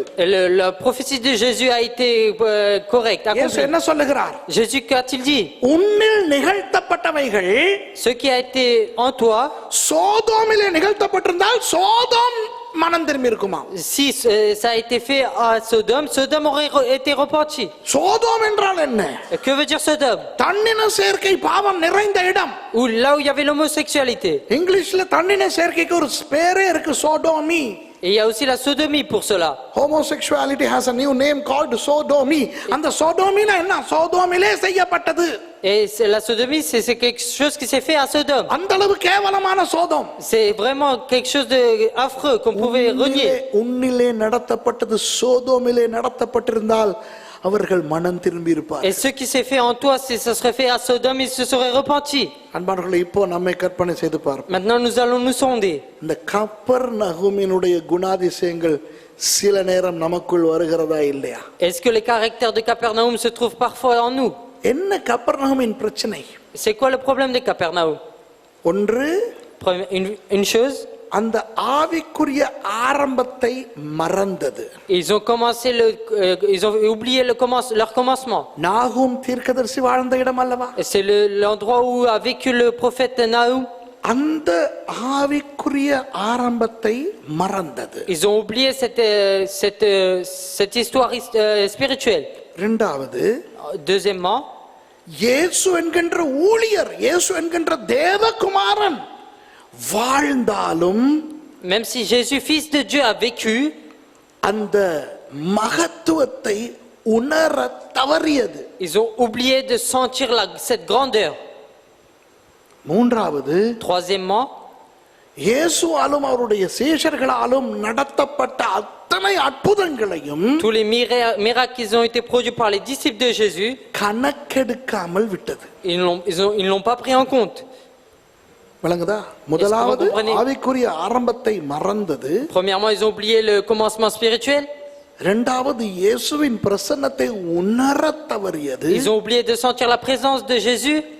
மூன்றாவது, அற்புதங்கள் அடையாளங்களை மதிக்காமல் போனது. Et troisièmement, ils ont oublié de respecter les miracles et les signes. இந்த மூன்றும் கப்பர்நகூமுக்கு சாபமாய் அமைந்தன. Et ces trois choses sont devenues une malédiction pour Capernaum. கப்பர்நகூமை போல பிரசித்தம் அடையாத வேறு நகரங்கள் Et d'autres villes qui n'ont pas reçu la célébrité de Capernaum, இன்று வரை இருக்கின்றன. ils sont encore là aujourd'hui. ஆனால் அந்த நகரங்களை எல்லாம் விட பிரபலமாய் பணக்கார நகரமாய் இருந்த கப்பர்நகூம் இன்றைக்கு வெறும் இடிபாடுகளாய் போய் கிடக்கிறது. Et les villes par rapport à ces villes qui n'ont rien connu, celle qui a connu les grandeurs, Capernaum est une ruine aujourd'hui. ஏன்? Pourquoi? அவ்வளவு செல்வம், Parce qu'il y avait autant de richesses, அவ்வளவு பிரசித்தி, ils avaient autant de renommée, அவ்வளவு ஐஸ்வர்யம், il y avait autant de richesses, அந்த தென்னாவட்டு அந்த பெருமை, ils avaient cet orgueil, cette fierté. அதுதான் அவர்களுடைய கண்ணை மறைத்தது. C'est ça qui a caché leurs yeux. அன்பானவர்களே, Mes bien-aimés, ரட்சிக்கப்பட்டு வரும் அன்றைக்கு நாம் எப்படி இருந்தோம்? comment nous étions lorsque nous avons été sauvés? அநேகமாக நாம் அனைவருமே ரட்சிக்கப்பட்ட பொழுது உடைந்து நொறுங்கிதான் இருந்தோம். Et beaucoup, lorsque nous avons été sauvés, nous étions détruits, brisés. எது எங்களை ஆண்டவருக்குள் கொண்டு வந்தது? Et qu'est-ce qui nous a emmenés dans le Seigneur? ஒருவேளை பெரிய வியாதியாக இருக்கலாம், Peut-être une grande maladie, ஒரு பெரிய குடும்ப பிரச்சனையாக இருக்கலாம், peut-être un grand problème de famille. ஒரு உடைந்து நொறுங்கினவர்களாய் தான் ஆண்டவரிடத்தில் வந்தோம். Nous étions vraiment cassés, brisés. ரட்சிப்பு கிடைத்ததே, Nous avons reçu le salut. அதுவே ஒரு பெரிய ஒரு ஆசீர்வாதம் என்று மயங்கி போயிருந்தோம். Nous étions époustouflés de voir que le salut était vraiment une grande bénédiction. ஆண்டவர் மேல் ஒரு இனம் புரியாத வெறித்தனமான அன்பு நமக்கு வந்திருந்தது. Nous avons eu vraiment un amour d'ivresse sur le Jésus. சபை என்றால் பரலோகம் என்று நினைத்துக் கொண்டிருந்தோம். Nous avons pensé que l'église c'était vraiment le paradis. நமக்கு கிடைத்த ரட்சிப்பை குறித்து ரொம்ப சந்தோஷமாயிருந்தோம். Nous étions vraiment joyeux du salut que nous avons reçu. ஆனால் அநேக கிறிஸ்தவர்களுக்கு என்ன நடக்கிறது தெரியுமா? Mais vous savez ce qui se passe pour beaucoup de chrétiens? Capernaum தனது ஆவிக்குரிய ஆரம்பத்தை மறந்தது போல அநேக கிறிஸ்தவர்கள் தாங்கள் ரட்சிக்கப்பட்ட அந்த நாளின் நிலையை மறக்கிறார்கள். Beaucoup oublient leur situation lorsqu'ils ont été sauvés, comme Capernaum a oublié les siens. கொஞ்சம் கொஞ்சம் ஆசீர்வாதங்கள் பெருகும் போது, Lorsque les richesses viennent petit à petit, வசதிகள் வாய்ப்புகள் கிடைக்கும் பொழுது, lorsque nous avons les moyens et puis les occasions, visa கிடைத்து, தொழில் கிடைத்து, வீடு கிடைத்து, வசதிகள் வரும்போது, lorsque nous avons tous les moyens, le visa, le travail et la maison, ஆவிக்குரிய ரீதியில் வரங்கள் கிடைத்து, கனிகள் பெருகி, வளர்ச்சிகள் வரும்போது, et spirituellement lorsque nous avons reçu les dons, les talents et que nous avons donné les fruits, அந்த உடைந்து நொறுங்கி வந்த அந்த ஆரம்பம் மறந்து ஒரு திமிர் எங்களை il ஆட்கொள்ளுகிறது. y a vraiment une audace qui nous prend après tout cela. அதற்கு பிறகு தேவ குமாரன் நமக்குள்ள இருக்கிறார். Et ensuite, le Fils de Dieu est en nous. தேவனுடைய அற்புதங்கள் நம்முடைய வாழ்க்கையில் நடந்திருக்கின்றன. Les miracles de Dieu se sont produits dans nos vies. இதெல்லாம் கணக்கில்லாமல் போகிறது. Et maintenant, nous ne prenons plus en compte tout cela. ஆரம்பம் மறக்கிறது. On oublie le commencement. இயேசு எங்களோடு இருக்கிறது கூட இப்பொழுது பெரிய விஷயமாய் தெரியாமல் போய் விடுகிறது. Maintenant, nous nous sentons plus grands que le fait que Jésus est encore avec nous. அந்த நடந்த அற்புத அடையாளங்கள் எல்லாம் வெறும் சம்பவங்களாய் மாறிவிட்டது. Et les miracles qui se sont produits dans notre vie, on pense ça comme un passage dans la vie. இன்றைக்கு அநேகர் எப்படி சொல்வார்கள் தெரியுமா? Vous savez ce que disent plusieurs? முன்பு எனக்கு பெரிய பிரச்சனை இருந்தது. Avant, j'avais beaucoup de problèmes. நிறைய கடன் இருந்தது. J'avais beaucoup de dettes. நிறைய வியாதி இருந்தது. J'avais beaucoup de maladies. எல்லாம் போய்விட்டது. Mais maintenant, tout a disparu. எல்லாம் வெறும் சம்பவங்கள், சரித்திரங்கள். C'est vraiment que histoire, c'est juste un passage. அந்த நேரத்தில் இருந்த வேதனை மறந்து போய்விட்டது. Ils ont oublié la douleur qu'ils avaient à ce moment. அந்த வேதனை இப்பொழுது இருக்க கூடாது. Maintenant, il faut plus avoir cette douleur. ஆனால் அந்த வேதனை மறந்தால் Même si on oublie cette douleur. கப்பர்நகூமுக்கு நடந்ததுதான் நமக்கும் நடக்கும். Et ce qui s'est produit pour Capernaum, c'est ce qui se produira pour nous. ஆகவே கப்பர்நகூம் விழுந்து போனது. Et Capernaum s'est renversé. இதனால் எத்தனையோ ஊழியர்கள் விழுந்து போகிறார்கள். Et à cause de cela, aujourd'hui, beaucoup de serviteurs tombent. எத்தனையோ கிறிஸ்தவர்கள் பின்வாங்கி போகிறார்கள். Beaucoup de chrétiens se reculent. நன்றி கெட்ட கிறிஸ்தவர்களாய் Ils sont மாறிவிடுகிறார்கள். des chrétiens qui ne sont plus reconnaissants. சில நேரம் அன்பானவர்களே, நாம் ரொம்ப உடைந்து நொறுங்கி இருக்கும் பொழுது Et parfois, lorsque nous sommes vraiment cassés, brisés, யார் நமக்கு சுவிசேஷம் சொன்னார்? et qui nous a annoncé l'évangile, யார் நம்மை சபைக்கு அழைத்து கொண்டு போனார்? qui nous a emmenés dans l'église, மறந்து விடுகிறோம். nous oublions. நன்றி மறந்து விடுகிறோம். Nous oublions d'être reconnaissants. சில நேரம் நாம் ஒன்றுமில்லாது இருக்கும் பொழுது Et parfois, lorsque nous n'avions rien, ஜனங்களுக்கு முன்பாக ஒரு வார்த்தை கூட பேச தெரியாத பொழுது, lorsque nous ne savions même pas parler devant les gens, பேசுவதற்கு சொல்லிக் கொடுத்து, ils nous ont appris à parler. தைரியத்தை கொடுத்து, Ils nous ont donné le courage. கொஞ்சம் கொஞ்சமாக ஊழியத்தை கொடுத்து, Et petit à petit, donné le ministère. கொஞ்சம் கொஞ்சமாக நம்மை வளர்த்தெடுக்கின்ற தலைவர்களை மறந்து விடுகிறோம். Nous oublions les serviteurs qui nous ont élevés petit à petit. இன்றைக்கு என்ன நடந்து கொண்டிருக்கிறது? Et que se passe-t-il aujourd'hui? ஒரு ஊழியக்காரனால் உருவாக்கப்படும் அநேகர் பிரிந்து போய் ஏன் சபைகள் தொடங்கி கொண்டிருக்கிறார்கள்? Pourquoi beaucoup qui se séparent du serviteur qui les a formés commencent des églises? கப்பர்நகூம்கள். C'est des Capernaum. ஒரு சபையை விட்டு பிரிந்து போய் இன்னொரு சபையை தொடங்கினார். Si vous vous divisez d'une église et vous commencez une autre église, Capernaum ஆவி, et c'est l'esprit de Capernaum, பெருமை, c'est l'orgueil, திமிர், c'est l'audace, அடங்காத தன்மை. c'est le fait de ne pas se contenir. ஏனென்றால் வசதி இருக்கிறது, Parce que nous avons les moyens, எனக்கு இயலும், et je peux, முடியும், எனக்கு ஆட்கள் j'ai des gens இருக்கிறார். pour moi. இந்த கப்பர்நகூமின் திமிர். C'est l'audace de Capernaum. இயேசுவானவர் ஒரு பயங்கர எச்சரிக்கையை இந்த வசனத்திலே விடுகிறார். Et Jésus donne vraiment un grand avertissement ici. Hello, நல்லா கவனிங்க. Et écoutez bien, இதோடு நான் முடிக்கிறேன். je vais finir avec ça. ஒரு பயங்கர எச்சரிக்கை. Il donne un bon avertissement. எல்லாருக்கும் தெரியும் சோதோம் எப்படிப்பட்ட ஒரு கேவலமான நகரம் என்று. Et tout le monde sait comment était Sodome. மன்னிக்க முடியாத குற்றத்தை அவர்கள் செய்தபடினால் தான் ஆண்டவர் அவர்களை மன்னிக்காமல் அழித்தார். C'est parce qu'ils ne pouvaient pas pardonner que Jésus a détruit sans les pardonner. Hello, யோசிங்க. Essayez de réfléchir. வேதத்திலே ஆண்டவர் சோதோமுக்கு பிரசங்கம் பண்ண யாரையாவது அனுப்பினாரா? Est-ce que le Seigneur a envoyé quelqu'un pour prêcher à Sodome? நினிவேக்கு அனுப்பினாரே. Il l'a envoyé à Ninive. நினிவேயும் ஒரு அந்நிய தேசம் அல்லவா? Et Ninive aussi était un pays étranger. அங்கும் பாவிகள் அல்லவா இருந்தார்கள்? Là-bas aussi il y avait des pécheurs. தேவனை அறியாதவர்கள் அல்லவா Il இருந்தார்கள்? y avait des gens qui ne connaissaient pas Jésus. யோனாவை அங்கே போ என்றாரே. Il a dit Jean, vas-y. போக மாட்டேன் என்று சொன்னவனுக்கு பெரிய வதை கொடுத்தாரே. Et celui qui voulait pas y aller, il a donné beaucoup de problèmes à Jonas. அவனை கடலிலே போட வைத்து, Il l'a mis à la mer. மீனை விழுங்க வைத்து, Il a fait le poisson l'aval. 3 நாட்கள் ஊழியக்காரனை மீன் வயிற்றுக்குள்ளே வைத்து, Et 3 jours dans le ventre du poisson, il a mis le serviteur. இத்தனை அக்கப்போர் எதற்காக ஆண்டவர் போராடினார் அந்த ஒருவனோடு? Et pourquoi il a eu autant de soucis avec une seule personne? நினிவேக்கு போய் பிரசங்கம் பண்ணு. Pour que qu'il aille à Ninive et qu'il prêche. போய் அவன் பிரசங்கம் பண்ணும் பொழுது அவர்கள் மனம் திரும்பினார்கள். Et que lorsqu'il a prêché, ils se sont repentis. 1,20,000 பேர் இருந்தார்கள். Il y avait plus d'1 million de personnes. ஒருவனை ஆண்டவர் அழிக்கவில்லையே. Mais il a pas détruit une seule personne. அதே ஆண்டவர் இரக்கமுள்ளவர். Ce même Dieu, il est compatissant. ஆபிரகாமோடு உரையாடுகிறார் சோதோமை குறித்து. Et il est en train de parler de Sodome avec Abraham. நான் அழிக்க போகிறேன். Je vais détruire. அப்போ ஆபிரகாம் சொல்லும் பொழுது 50, 40, 30, 10 நீதிமான் என்றால் ஓகே என்கிறார். Et Abraham dit 50, 40, 30, 20, 10 juste, et le Seigneur dit oui.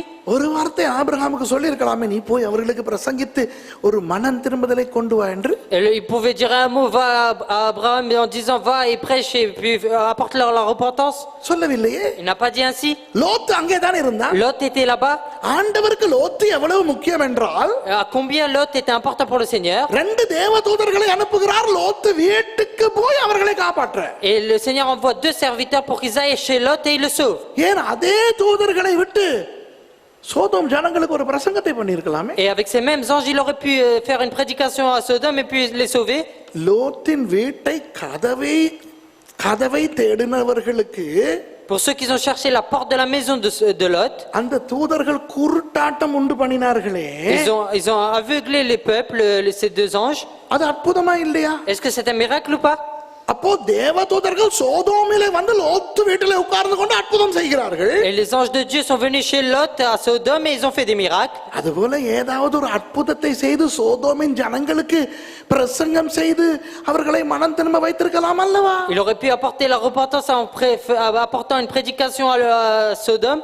ஏன் ஆண்டவர் அதை செய்யவில்லை? Mais pourquoi le Seigneur ne l'a-t-il pas fait? ஆண்டவரை பொறுத்தவரை சோதோம் மன்னிக்க முடியாத அருவருப்பான பாவத்தை செய்து விட்டது.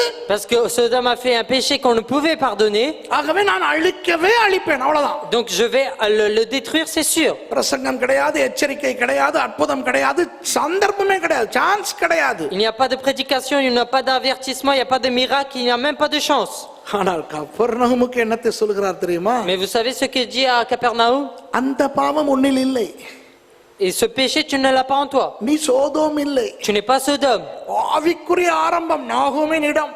Et tu as vraiment une base spirituelle, Naoum. இயேசு ஆகிய நானே வந்து என்னுடைய 3 வருஷ ஊழிய காலத்தை செலவழித்த இடம்.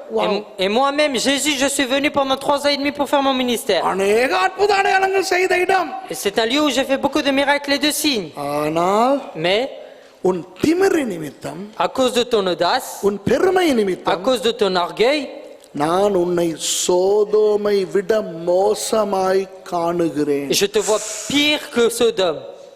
என்ற தெய்வமே, Mon Dieu, இதுதான் இந்த வசனத்தினுடைய ரகசியம். c'est ça le secret de ce verset. அன்பானவர்களே, Mes bien-aimés, நானும் நீங்களும் கொலைக்காரர்கள் அல்ல. vous et moi ne sommes pas des meurtriers. நானும் நீங்களும் தன்னின சேர்க்கைக்காரர்கள் அல்ல. Vous et moi ne sommes pas des homosexuels. நானும் நீங்களும் விக்கிரக ஆராதனைக்காரர்கள் அல்ல. Vous et moi ne sommes pas des personnes qui prient, adorent les idoles. நானும் நீங்களும் விபச்சாரக்காரர் அல்ல. Vous et moi ne sommes pas des adultères. ஆவிக்குரிய ஆரம்பம் Nous avons un commencement spirituel. இயேசு எங்களுக்குள், Jésus est en nous. அற்புத அடையாளங்கள், Les miracles et les prodiges, வளர்ச்சி, எழுப்புதல். l'élévation, le réveil. ஆனால் Mais திமிர் பெருமை நமக்கு இருக்குமானால், si nous avons l'audace, l'orgueil, அந்த விபச்சாரக்காரரை விட, கொலைக்காரரை விட, அருவருப்பானவர்களை விட நாம் மோசமானவர்களாய் கர்த்தரால் கணிப்பிடப்படுவோம். et plus que ceux qui commettent l'adultère et ceux qui sont en horreur pour le Seigneur, nous serons comptés plus que pire qu'eux. இதுதான் கப்பர்நகூமிலிருந்து நாம் படித்துக் கொள்ள வேண்டிய பாடம். Et c'est ça que nous devons apprendre de Capernaum. அழகான பெயர் Capernaum. Et c'est vraiment un beau nom, Capernaum. இயேசுவே வாழ்ந்தார், Même Jésus a vécu. ஆனால் வான பரியந்தம் உயர்த்தப்பட்டும் Et il a été élevé jusqu'au ciel. பாதாள பரியந்தம் தள்ளப்பட்டு விட்டாய். Il a été poussé rabaissé jusqu'au séjour des morts. ஆகவே கப்பர்நகூமை பார்த்து நாம் கவனமாக இருக்க பழக வேண்டும். Donc nous devons apprendre à prendre garde en regardant Capernaum. நேற்று 4 மிருகங்களை பற்றி பேசினேன். Hier j'ai parlé de 4 animaux. இன்றைக்கு 4 நகரங்களை பற்றி பேசினேன். Aujourd'hui j'ai parlé de 4 villes. இதில் இருந்து ஆண்டவர் எங்களுக்கு சொல்லிக் கொடுத்தவற்றை மறந்து போக வேண்டாம். N'oubliez pas ce que le Seigneur vous a enseigné d'après tout cela. எருசலேமாய் இருக்கிறோம். Nous sommes des Jérusalem. எருசலேமின் ஆரம்பத்தை சொன்னேன். J'ai parlé du commencement de Jérusalem. யெகூஷாலேம் அந்த பெயர் ஏன் தாவீது வைத்தார் என்று சொன்னேன். J'ai dit pourquoi David a appelé Jérusalem. நானும் நீங்களும் இன்றைக்கும் எருசலேமாய் இருக்கிறோம். Et nous, vous et moi, nous sommes encore des Jérusalem. தொடர்ந்து இருப்போம். Nous serons toujours Jérusalem. தேவனுடைய ஆலயத்தை உடையவர்களாய் இருக்கிறோம். Parce que nous sommes le temple de Dieu. இரண்டாவது பெத்லெஹேமை பற்றி பேசினேன். Et deuxièmement, j'ai parlé de Bethléem. அந்த 3 காரியங்கள் நம்முடைய வாழ்க்கையில மறக்காமல் இருக்கட்டும். Les 3 choses que nous ne devons pas oublier. ஜீவ அப்பமாம் வார்த்தை நமக்குள்ளே இருக்கட்டும். Et le pain de vie, la parole doit être dans nos cœurs. தேவ ஆட்டுக்குட்டியானவர் வந்த அந்த இடம், ஆகவே கீழ்ப்படிவுள்ள ஆடுகளாய் இருப்போம். Et le lieu où l'agneau de Dieu est venu, nous devons être des brebis qui obéissent. ராஜரீக ஆசாரியர்களாய் நடந்து கொள்வோம்.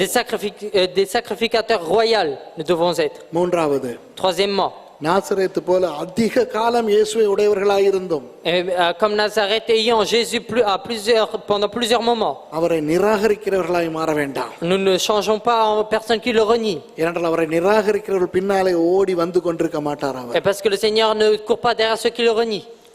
கடைசியாக கஃபர்நௌமிலிருந்து Et dernièrement de Capernaum, நம்முடைய ஆரம்பத்தை மறந்து போக வேண்டாம், எப்படி ரட்சிக்கப்பட்டோம் என்று. nous ne devons pas oublier le commencement de comment nous avons été sauvés. எவ்வளவு உயர்வு, எவ்வளவு ஆசீர்வாதம், எவ்வளவு செழிப்பு சுபிட்சம் நமக்கு வந்தாலும் Et à combien nous recevons les bénédictions, la plénitude. நாம் தாழ்மையாய் நம்முடைய பரிசுத்தத்தை காத்துக்கொள்வோம். Avec humilité, nous devons protéger notre pureté. திமிருக்கும் பெருமைக்கும் விடை கொடுத்துவிட்டு Ne laissons pas place à l'audace et à l'orgueil. தாழ்மைக்கும் கீழ்ப்படிவுக்கும் இடம் கொடுத்து Laissez place à l'humilité, à l'obéissance. சோதோமை விட குறைவளமான ஒரு நிலை வந்து விடாதபடி நம்மை பாதுகாத்துக் கொள்வோம். Gardons-nous de fait que nous ne soyons pas dans une situation pire que Sodome. ஜெபம் செய்து முடிப்போம். Nous allons prier et finir.